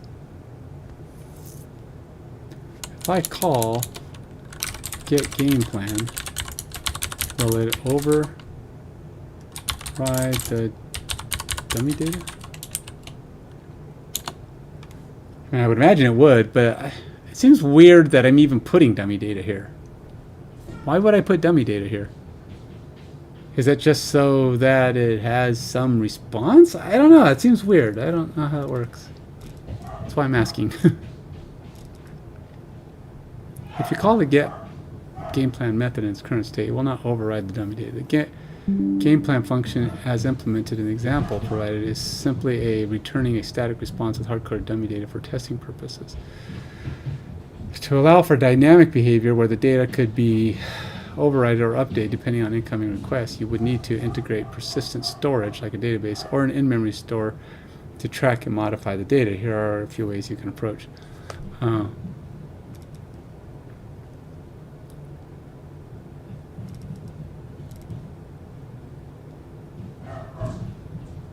Well, I did start doing a JSON thing, but it probably forgot about that because this is little brother. Big brother went out for dinner break. This is 3.0 versus 4.0 chat GPT. That's what I'm mumbling about. I used up my 4.0 usages for a while.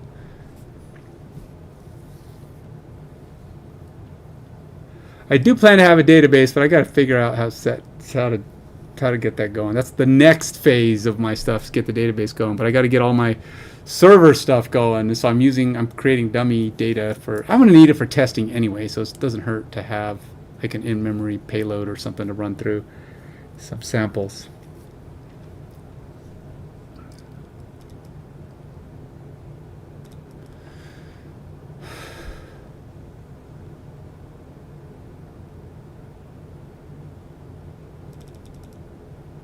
All right, well, that gave me some ideas for that, but that wasn't really the thought.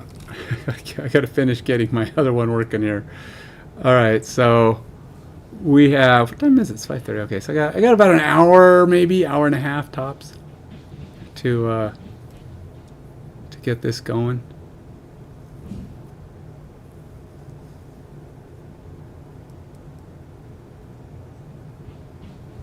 Create dummy game situations. In this example, I created hard-coded game situations size. One game situation. You'll likely want to replace this. No, I won't. I don't care. I mean, it's relevant, but I mean, it's dummy data. What do I care what it is?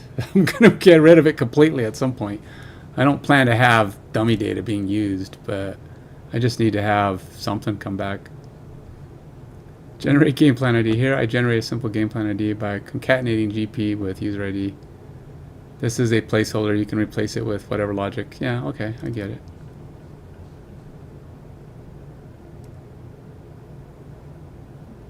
Oh, game plan ID. GP user ID. Oh, that works. No, I'm good with that. I mean, I don't know if I'm going to use that as my ID or not, but I mean, it works for current purposes. All right, so really, I think we should be good. So I got the game situation in GP. Okay.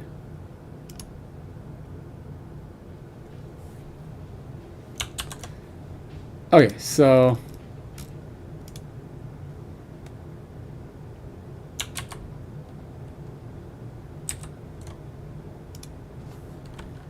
okay, this is my new grpc underscore handler dot go file.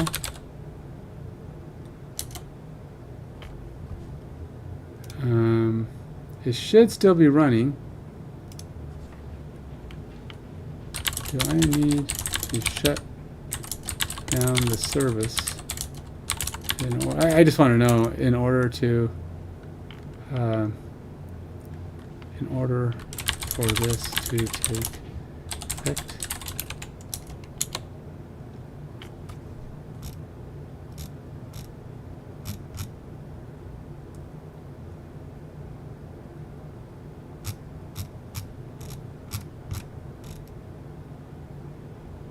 Oops, I didn't actually provide it.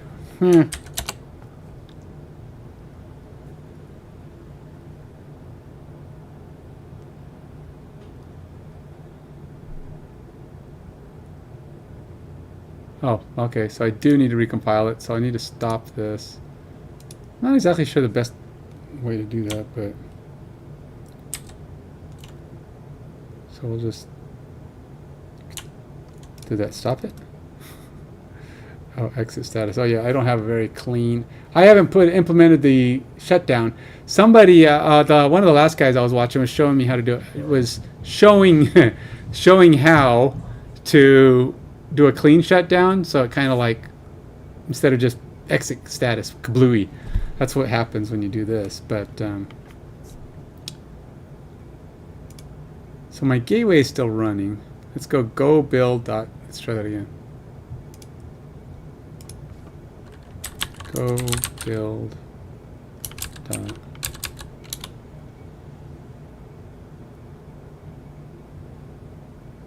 Wait. Is contained in a module that is not one of the workspace modules listed in Go Work. You can add the module to the workplace using. Oh wait, really? What do I have in Go Work? Game plan.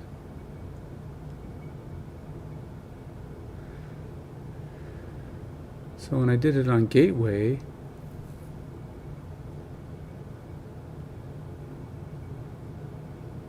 oh, did I do it wrong? Go build dot. Oh, it's triple dot. Okay. Guess I have to triple dot it.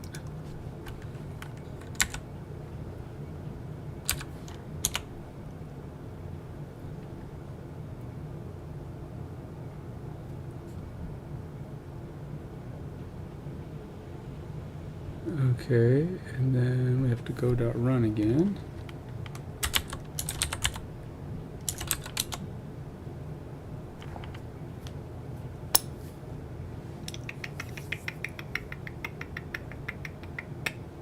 Okay, we're GRP started again. Everything's compiling still. That's always a good thing. And then we were doing our curly attempt. I'm not sure for sure that this is going to. JSON cannot marshal object into Go value of type. Why does it do that? Oh, nope. I have a problem. I'm on the wrong. I didn't click my thing here.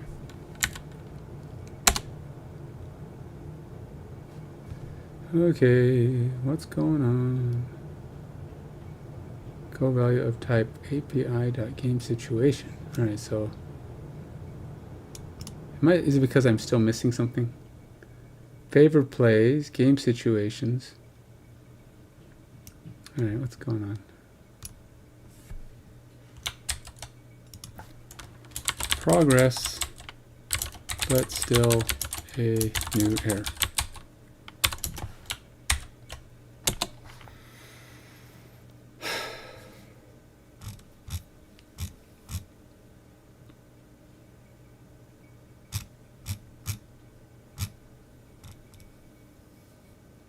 Go method for unmarshalling data game plan expects the game situation field to be repeated game situation.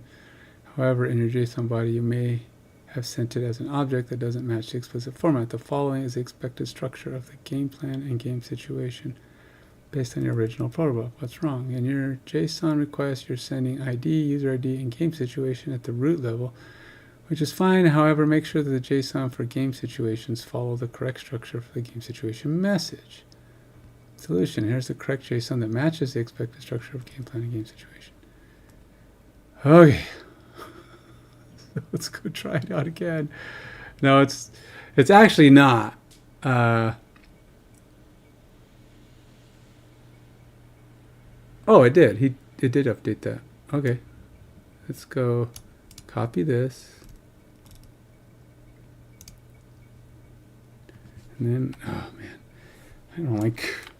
Grr. All right, curl. I'm gonna just type it out.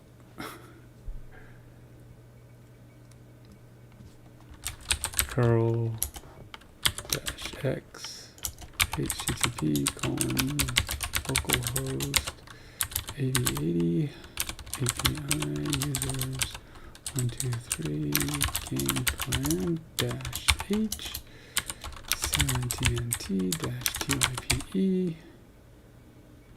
on application JSON dash d this that and this. That is not what I just put in. That is not. Is it? Oh. Oh, it is. It's just compressed. Boy, that's really a lot more compressed. This looks a lot bigger in here than it does over here. And that's the wrong thing. Okay, so Hopefully I didn't misspell anything.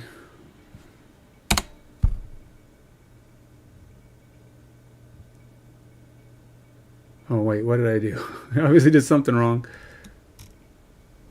Curl X. Oh, I forgot to put post in here, and it ain't gonna let me enter anything in here. See, this is what I'm talking about. You can't.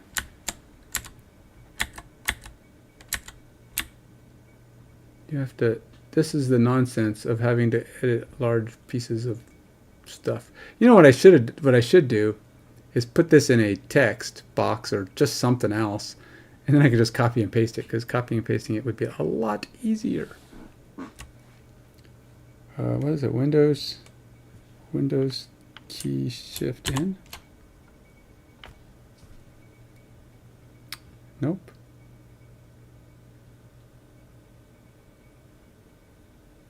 Something here. What is it? New quick note. Alt N. Windows key Alt N. So let's just do this.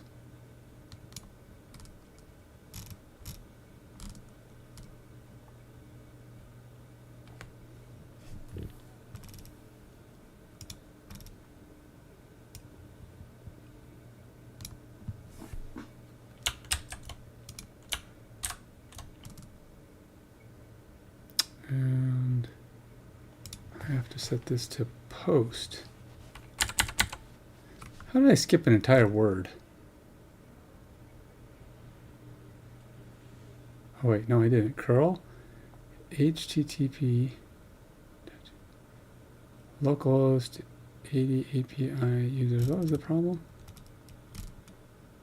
Oh, I see. I did skip an entire word. It's post, yeah. Post.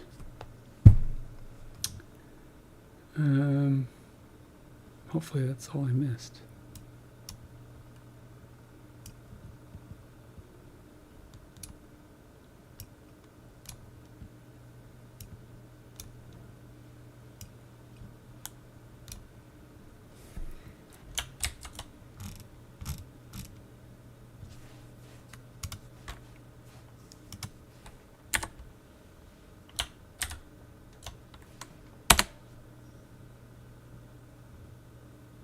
Duh. Yeah, larga. What is the problem? Play ID, play name, play type.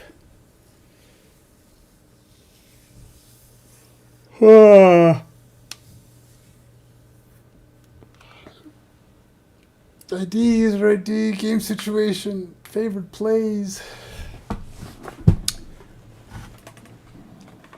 JSON cannot unmarshal object into Go value of type blah. API.gameSituation.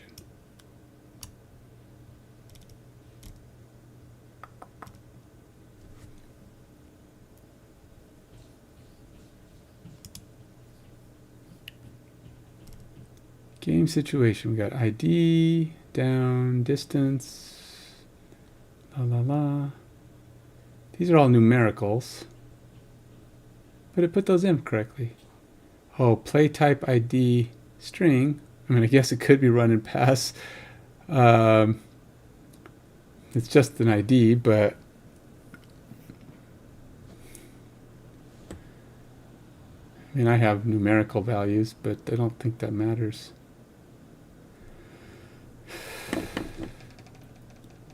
But for consistency, I should probably set these just so that I don't confuse myself later. Oh, God. Let's put it over here.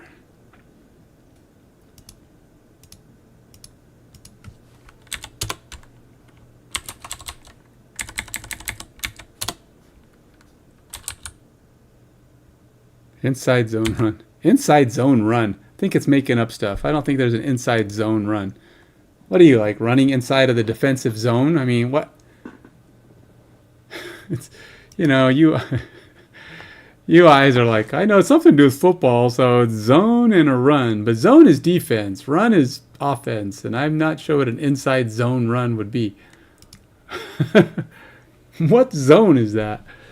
I know. I'm just Probably not important, but still, it's kind of funny.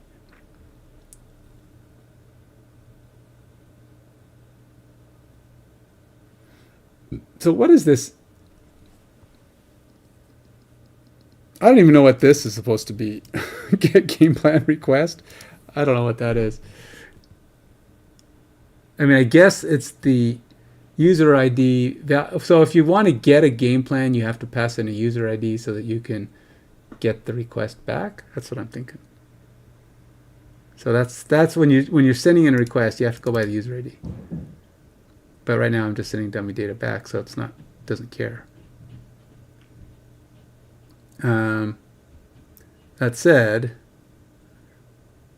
unrush on the API. So handler. All right, so that's not working. pb.gamesituation.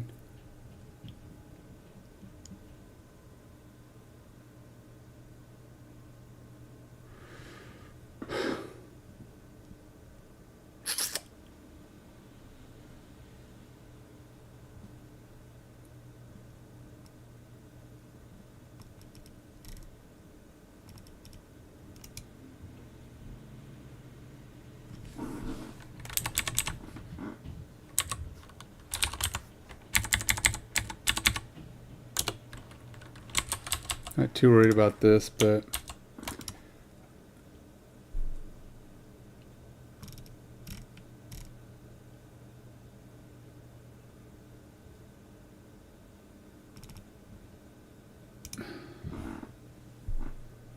there's an API. Okay, so where is it trying to do that?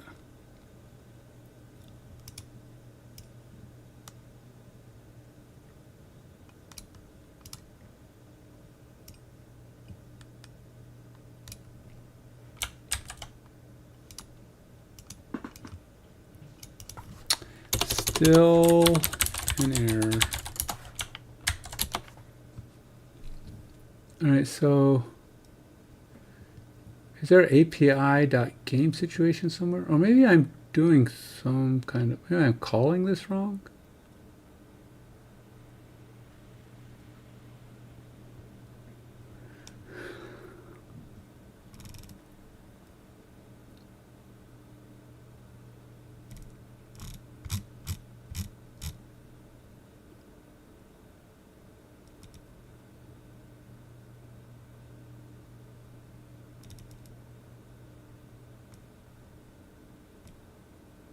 Okay, I don't know how this is different from what I have.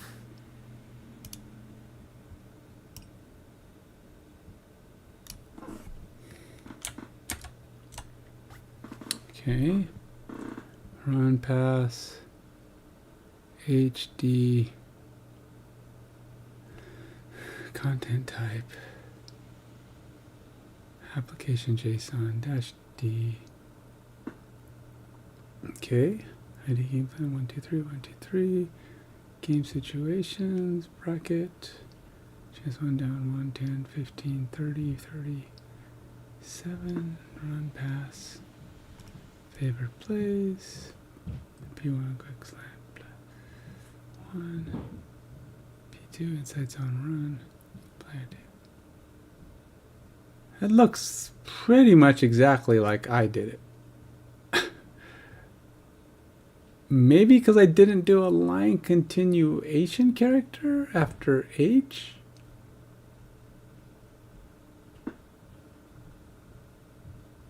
$80 API users, 1, 2, 3 game plan. Huh. I'm not seeing any difference. But, except for the fact that it continued line continuation characters. Yeah, that's what I thought. Didn't do anything. Make sure that you're just, yeah, debugging. Ensure correct content type. Double check that the header content type application JSON is being sent exactly as shown. Sometimes small discrepancies like typo. Check go struct tags.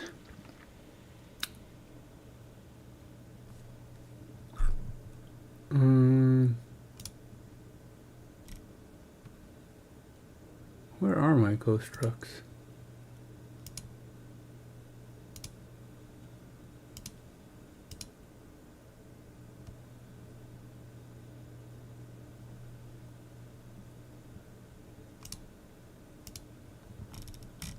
I even have ghost trucks? I feel like I did, but then maybe I didn't because I may have created them somewhere else. Struct.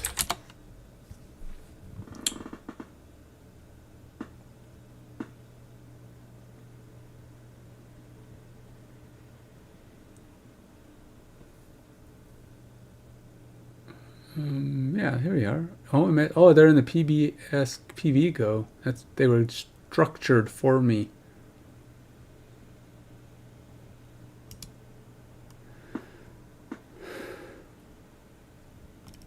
That really should not be an issue because I don't think I changed any of that.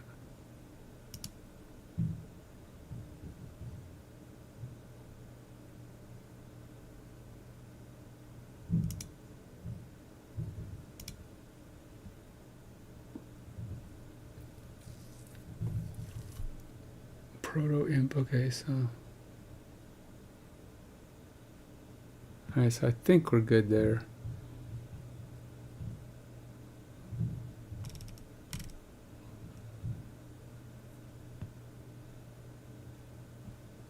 Favorite play, game situation. Bytes. Yeah, I don't think any of that changed.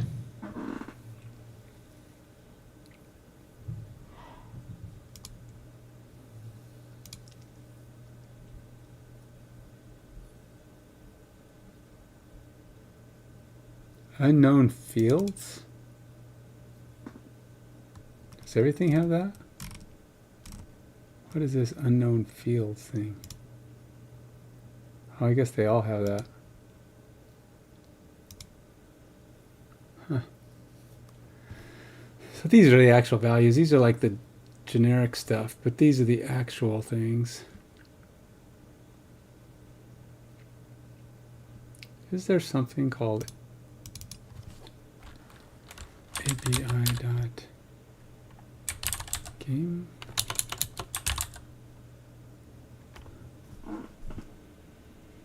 Game plan, game situation.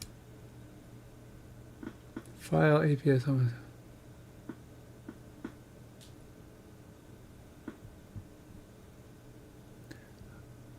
Like I said, I don't think I changed anything, so.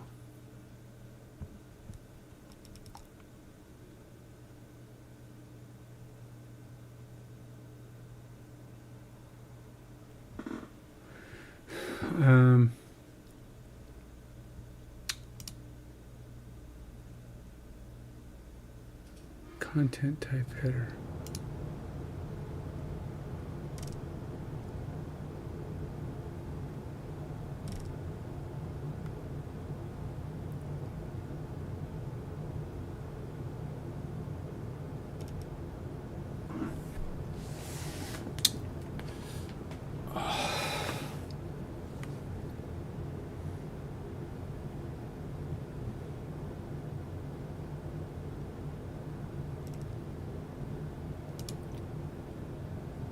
Yeah, I thought I hit the limit forever ago. Ow. Ow, ow, ow, ow, ow.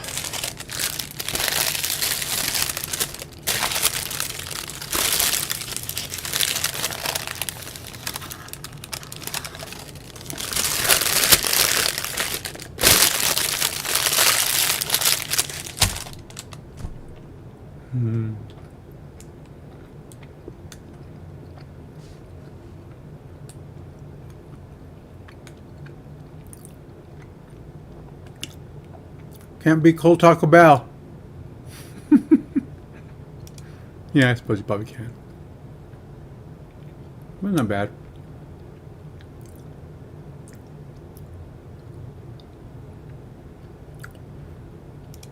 All right.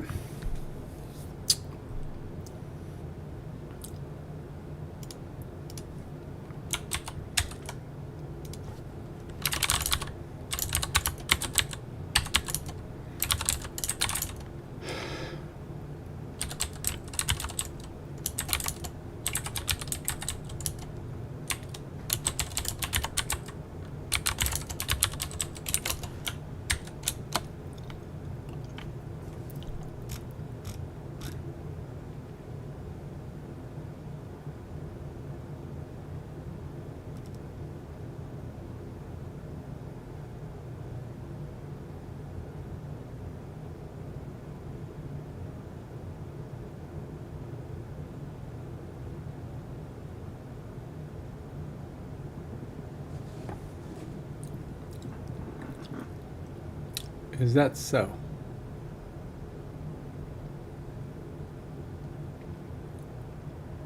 How the protobuf is generated and how JSON is serialized. Action. You should ensure the Go structs generated from your protobuf file reflect this naming convention. However, if you are using JSON tags to change the field name for JSON marshalling, ensure that your protobuf field name user ID aligns with what you're expecting in the JSON input. In your curl request, the key is user ID. Since your protobuf file defines this as user ID, it will be correctly unmarshaled as long as you use the correct case in the JSON user ID. Okay. Basically, you're telling me what? You're telling me nothing's wrong, but just in case you're... Okay. Get game plan request struct. You have a defined game plan request message with a user ID field, and this seems fine. However, ensure that your Go method that handles the request correctly receives the game plan request with its user ID field. JSON tags in Go and using protobuf with Go, the generated Go structs should automatically include the appropriate JSON tags that will match the field names in the protobuf file. Step 1, run the protalk command to generate the Go code for your protobuf definitions. This will generate Go struct with the correct JSON tags. The generated Go code should look something like this. Yeah, it really kind of doesn't, but I mean, it looks like it has that, but it's a little different. So yeah, like if I go look at the what is it, what does he say? Your .proto file.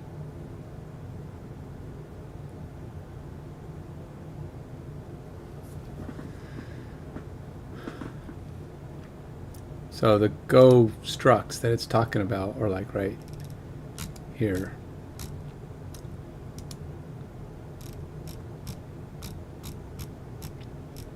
Well, it's one of these. This is a huge file, so tracking down anything is kind of a pain. So like, yeah, it's got all these things in it, but it also has this extra stuff. So. Oh, that's not an issue. Update them. Conclusion. The protobuf definition is mostly fine. Just ensure the correct case in both the protobuf definitions and the generated Go structs. I don't think we're getting anywhere on this. It's it sounds like it's guessing now.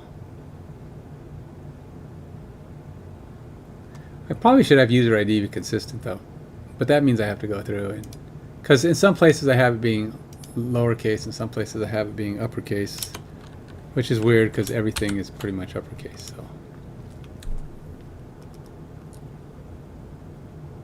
let's just be consistent, shall we? It's really the only file thing I had even done that way.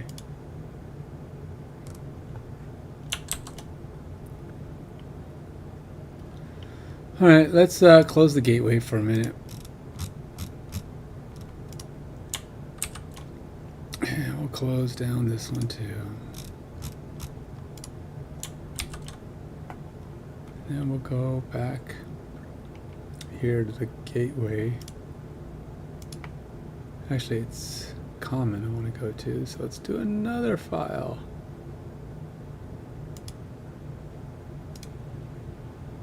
Bash, cd common memgen. Oops. Is it go memgen? I thought it was memgen.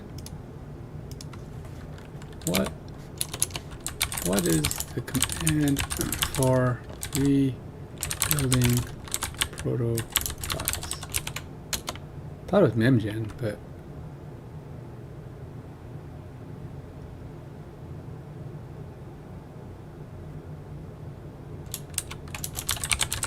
it was something memgen.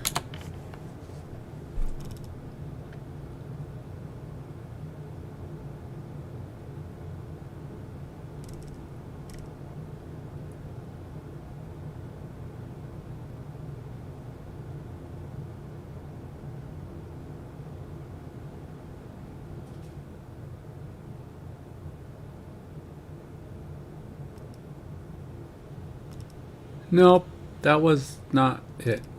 It says, you're probably looking for this. Nope. Nope, it's not what I'm looking for. Gosh darn it. Alright, let's go see what it was. That means I have to go to Gateway and go find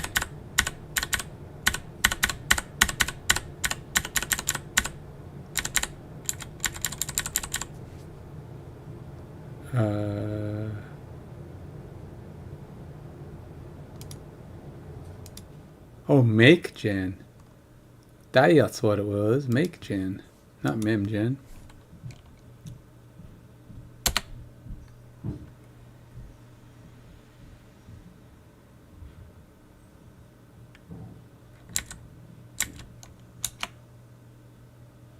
There you go. File seems to generate. Do not edit. Source code. Do not edit the OMS PB Go.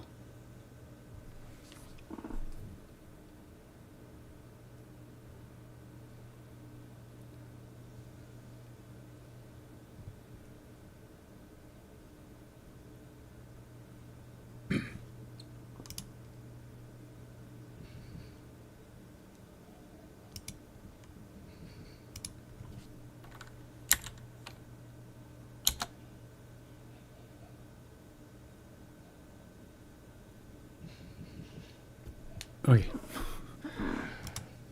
That time it worked. I mean, it gave me a message. It looked like maybe it was because it was catching it, updating it, thinking I updated it, but it was actually being updated by the proto. But, okay. So I've got that generated. We're back to using full ID, user ID. So we should not have any more of that. Let's go look, make sure I'm not using the old way anywhere else. User ID. Go ahead and match case.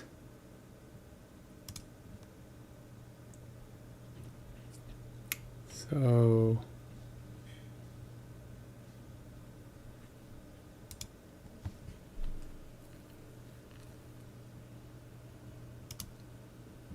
where am I at? gRPC handler in game plan.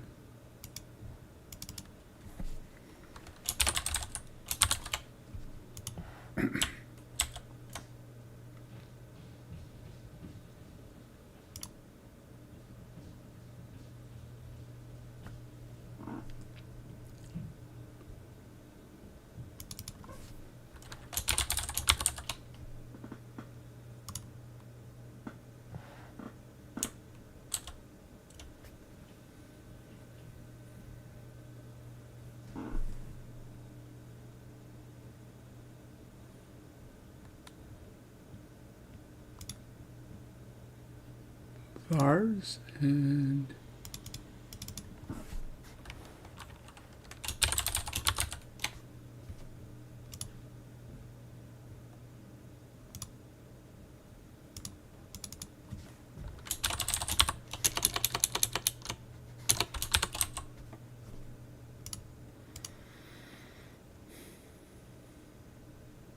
okay.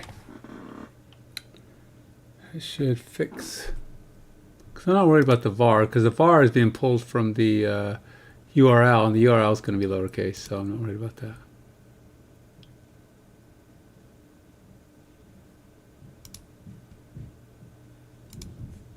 Okay, so we'll go file, save all, and then probably have to go back to my gateway here. Don't know what I changed, but probably gonna have to do it. Have to go build again.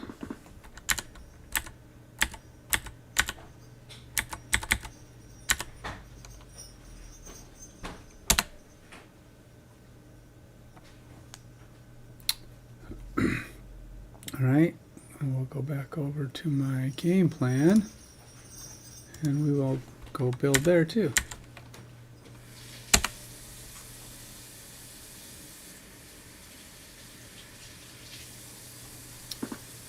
All right, let's run this. We have gateway And we are going to go run.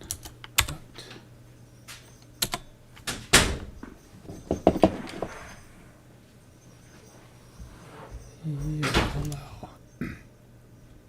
Then we're going to go to the game plan, and we're going to say go run dot.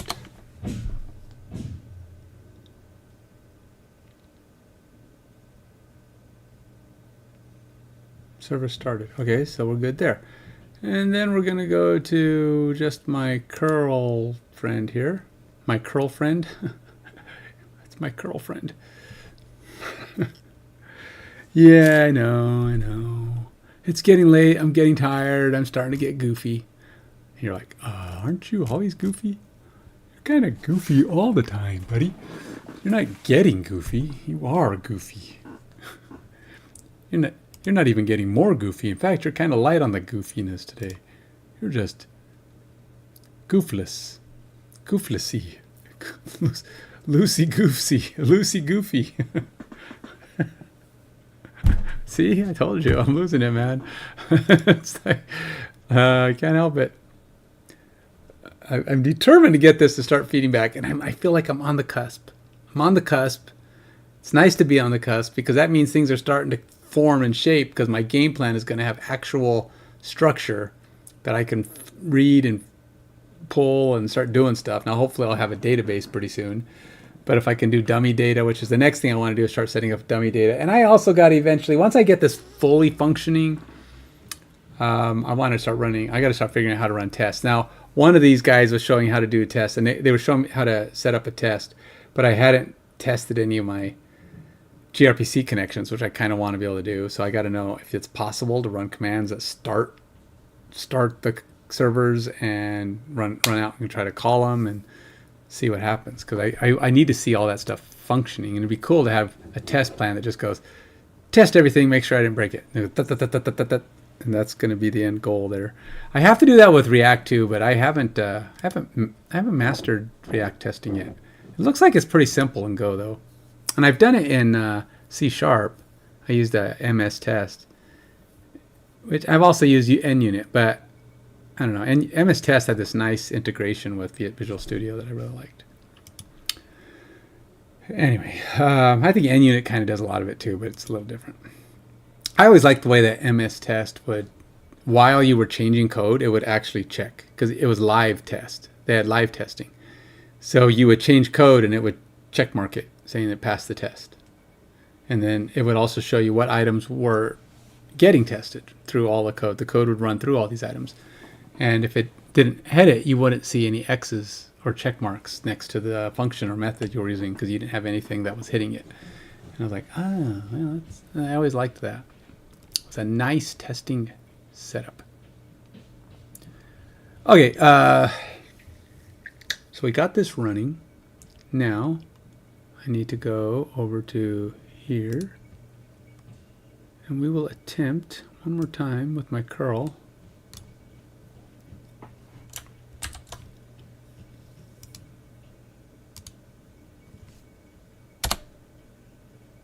Still doesn't like it. All right.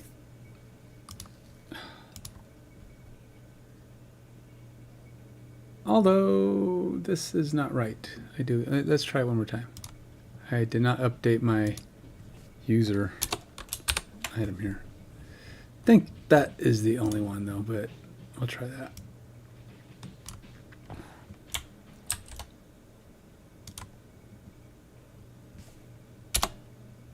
Nope, still don't like it. Darn, garn, flimp, flomps, flimpin', flimp, flimps.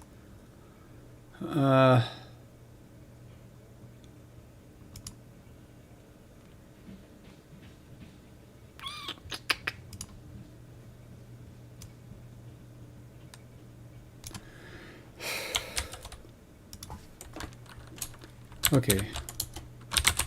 Data user ID to be consistent with other values. Built and recompiled. Built and restarted everything. everything. However, still getting an error. What information would help in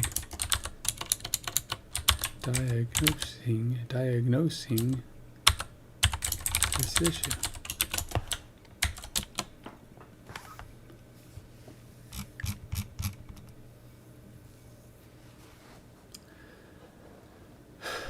Well, I just did that.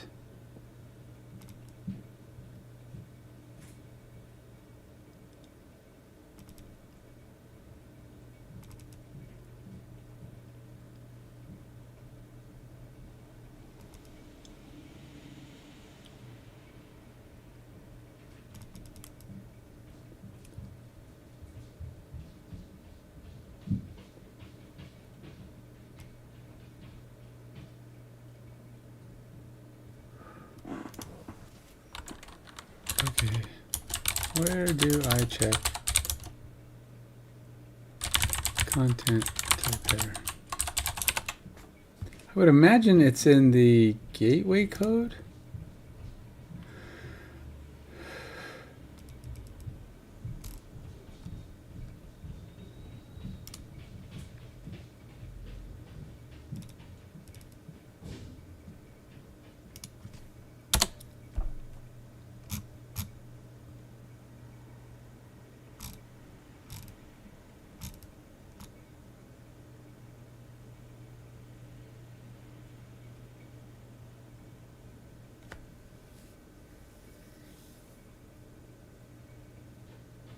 In the curl command in your HTTP server code. All right, so func if content type header, maybe it's not doing that. Serve HTTP.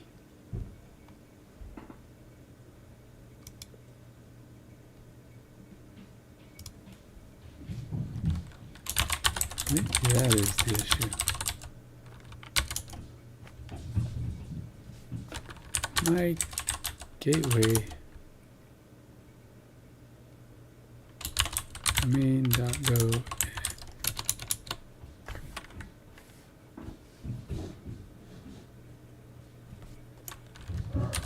does not appear to be setting the header.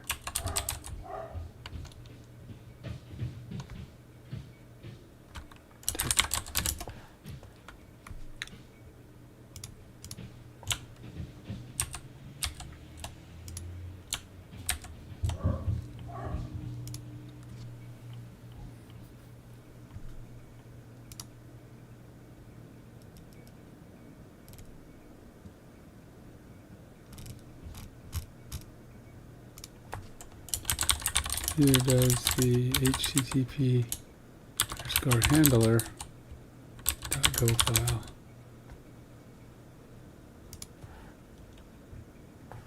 Neither does the gateways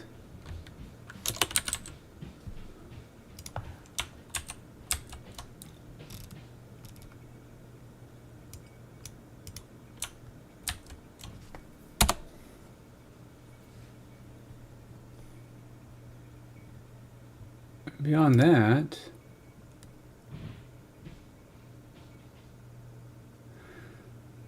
I mean, these guys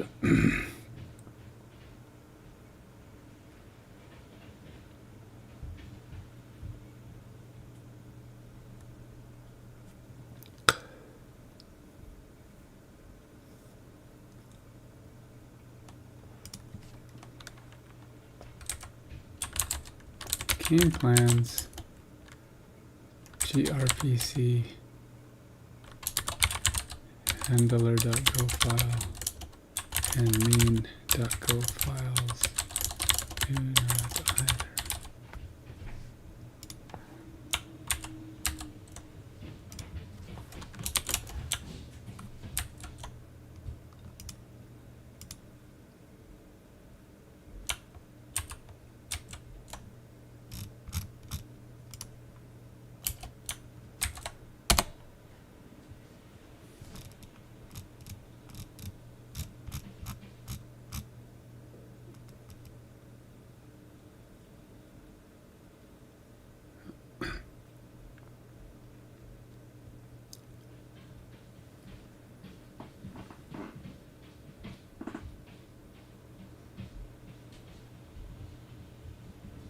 In the header get game plan method, you can explicitly content type header for the response to JSON.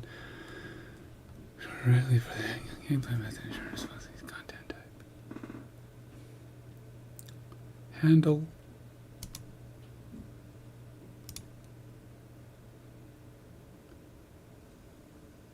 Handle get game plan. Handle get game plan. Mux vars, just extract the dynamic path variable, blah, blah, blah. Common right, game situation. Use Mux.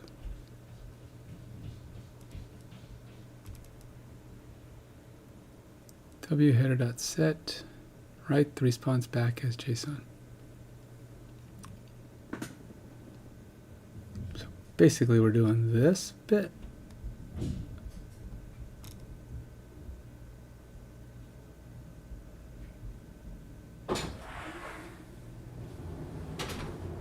Sure that it's properly setting the content type. If it does not, you can modify like this. But why? I don't understand why this is needed if it wasn't needed when it was created.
Game plan looks good for returning a dummy game plan. Ensure the game plan and other messages types are properly defined in your proto file and are being used correctly. If you expect dynamic data like pulling from a database, well, that's eventual. Main server file, main Go file sets up the gRPC server. It starts by creating the server listening localhost 2000. Make sure the server is consistent. Server startup and error handling. Server startup and error handling. The server should start correctly. Yes, it's doing that. Graceful shutdown. Yeah, I need to put a graceful shutdown in, but I'll add that later. Common debugging. By following these tips and ensuring your server is proper. Okay, so that didn't help. That's what that did. That's what that did. It did absolutely nothing. It didn't provide any kind of fix. I mean, maybe I'm asking the wrong question. Because I feel like this code worked for the guys demoing it. So why do I have to write new code? Why do I have to add this handler thing or this content header thing? So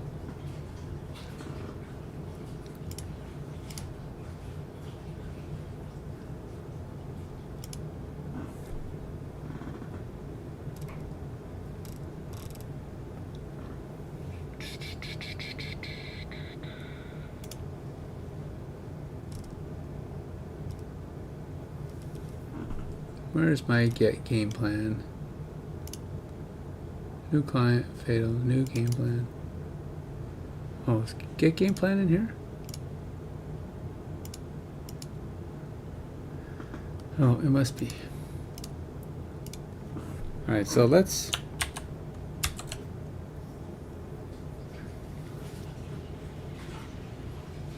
go over to Claude. Just because I want somebody who's got a fresh perspective. So, where did Claude go?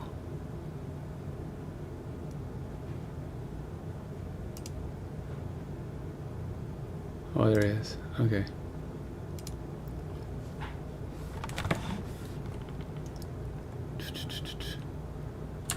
What is the correct curl statement to retrieve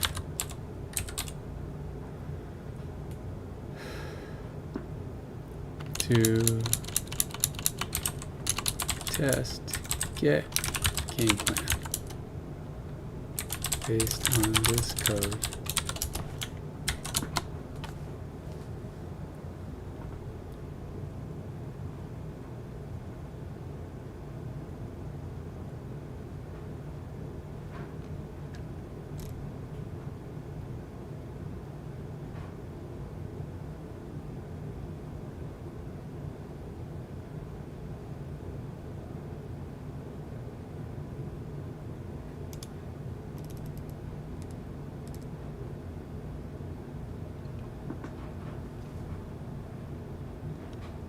I want to clarify an important point. This is a gRPC service, not a standard REST API. Curl is typically used for HTTP REST APIs and won't work directly with gRPC. To properly test the gRPC service, you would normally use a gRPC client. Oh. Maybe that's the problem.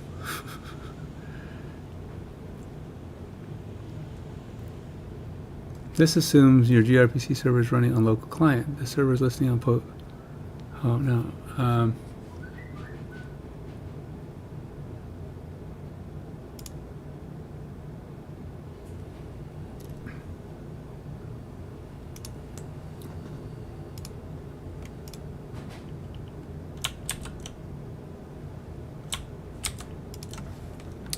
This is my main.go for the gateway, along with the HTTP underscore handler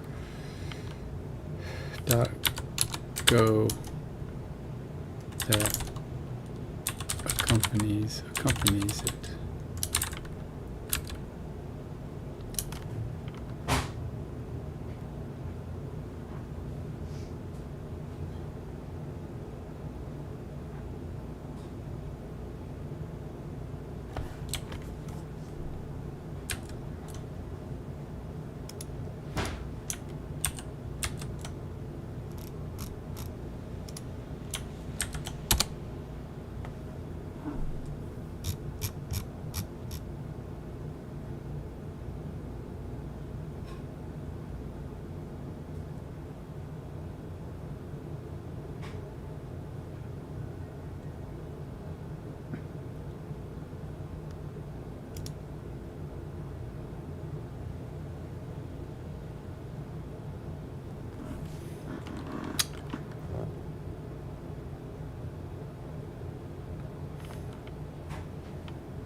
You can write a client in Go, Python, or another language that supports RDF. I don't need you to write me a new one. I'm just trying to use my current one here.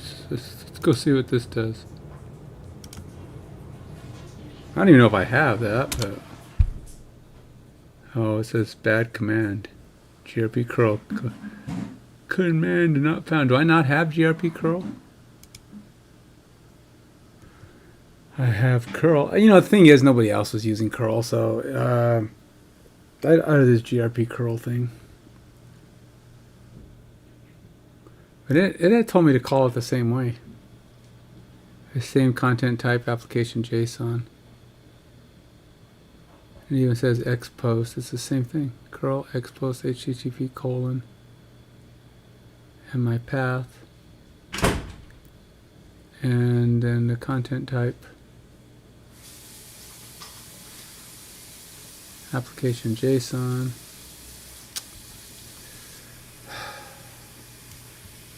Alright, well, maybe this guy has a better answer for this then.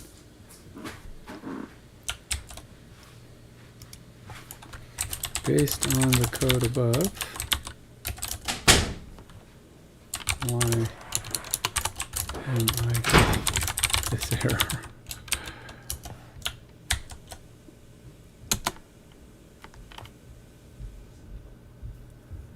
Okay, 6:25. I need a break. So I think what I'm going to end up doing is taking a break. Then I'll be back probably about 8:30 to go at it again for another hour or so. I'm going to get this functioning soon, today or tomorrow. I'm going to get it. And then I'm going to have data. And then I can start really flying. Once my stuff interacts, then I can start doing UI interactions between the two. Maybe even get some dynamic stuff. I also want to start getting my database backend on there because I got to figure out, I think what I'm going to do with all of my complex Excel formulas and spreadsheets that are using real life stats, not live stats, but true to life stats, actual from, Stats Inc. kind of stuff. I'm going to just import all of the resulting, and then I'm going to use that as a data prep engine, my Excel sheet, rather than trying to import all the formulas and make my database try to calculate that and write code that does all the same stuff. Excel's just good at that. That's Excel's bread and butter. And I'm thinking I can import annual data into my spreadsheet and calculate everything and then import it into the system. Now, the league building ability is going to be a different animal. Because although I'll have all of the users and all of their stats and information, but building, I could build default decks and provide those out. Default teams, which is what I'll give to people who join or start. They'll get enough stuff to build to play, but they won't necessarily own all the cards. Or maybe I'll just give low-level cards, and then because you can earn better cards. But the idea is you're not going to earn better of the same card. Basically, what you'll have are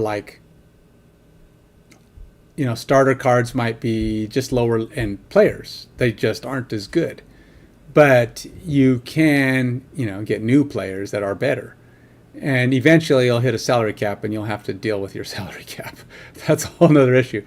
Because you'll eventually get to a point where you can't have all the, $10 million players. I'm curious what the current NFL salary cap is. What is the current NFL salary?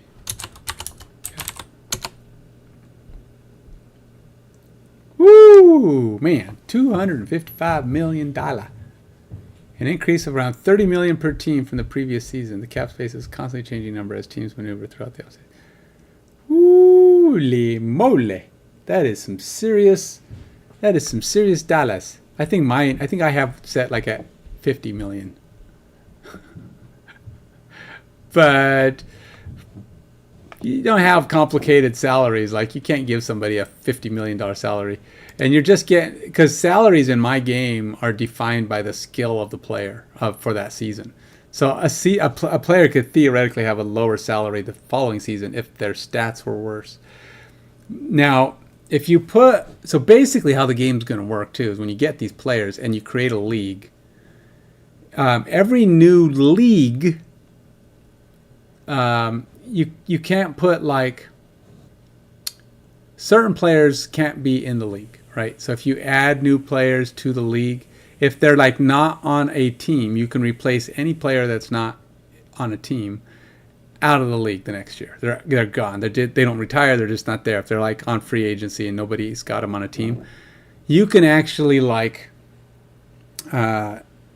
draft from any new boosters that people get, and then everybody can just get them. So that's my thought.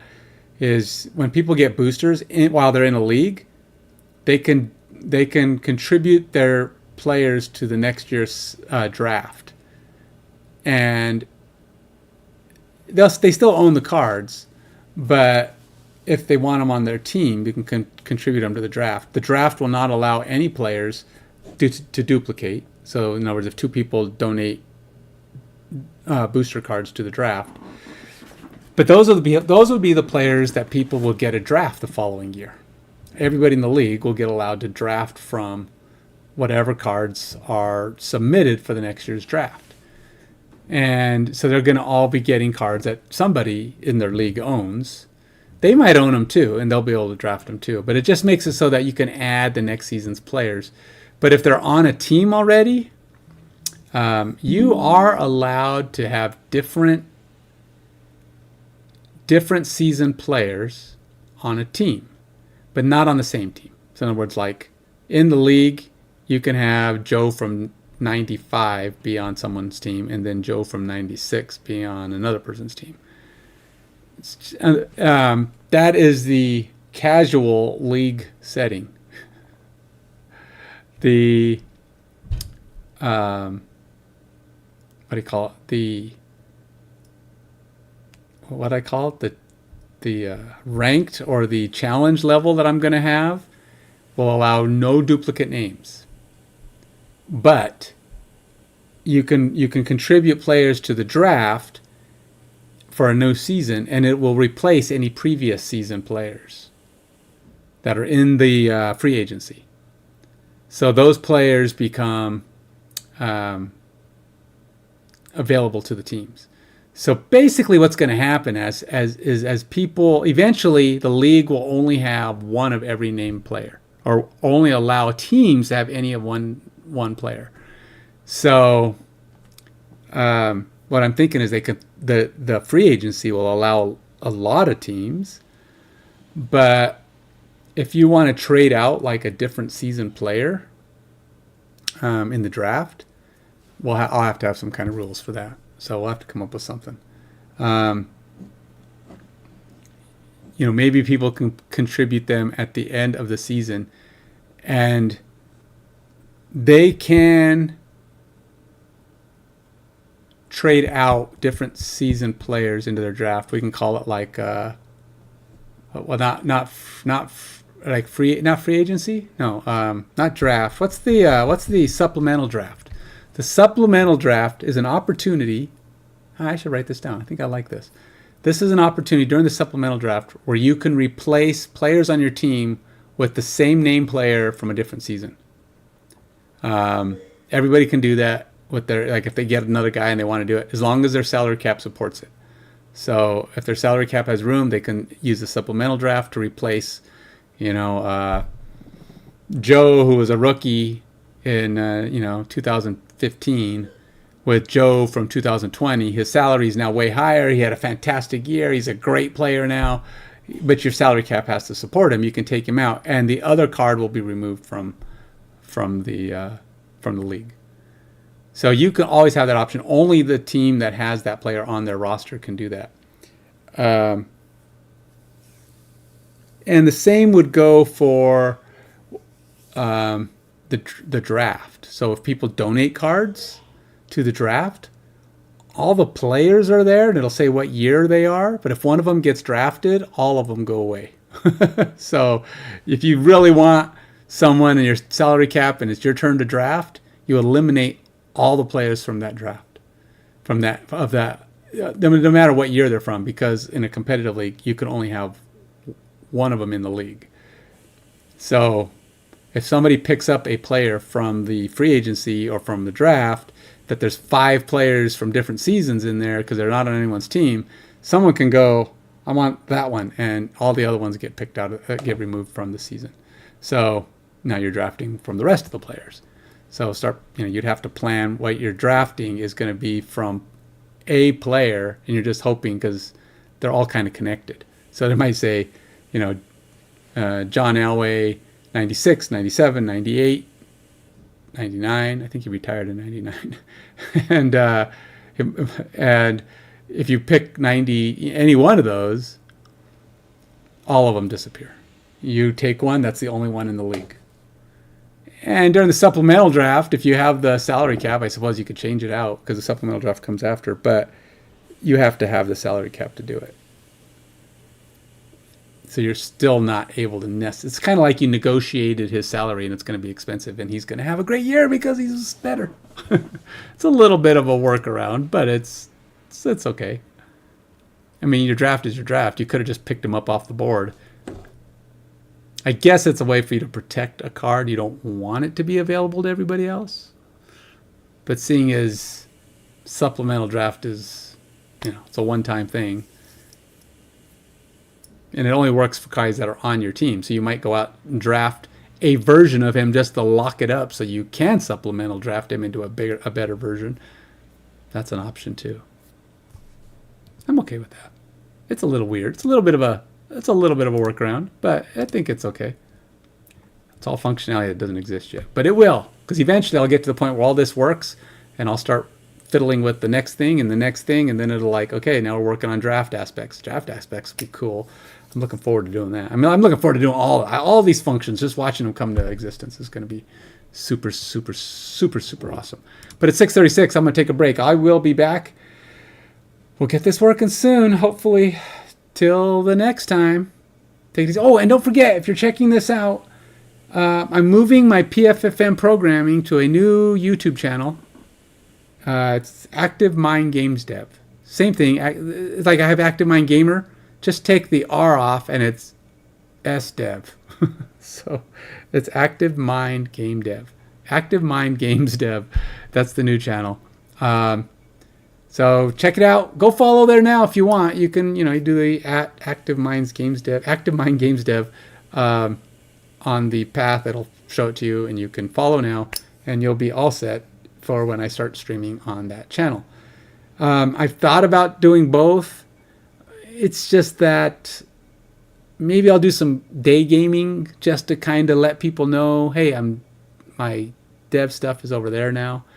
I'll do some kind of rerouting.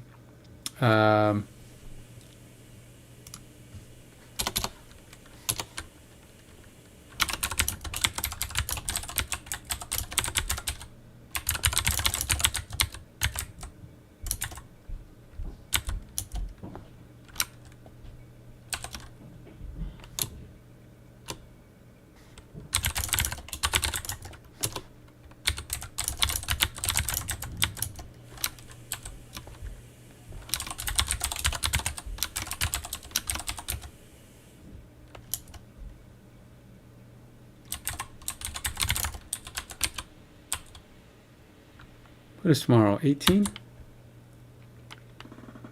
So we're getting close. And I launched my Indiegogo campaign. That's tomorrow too. If you want to check it out, go do it.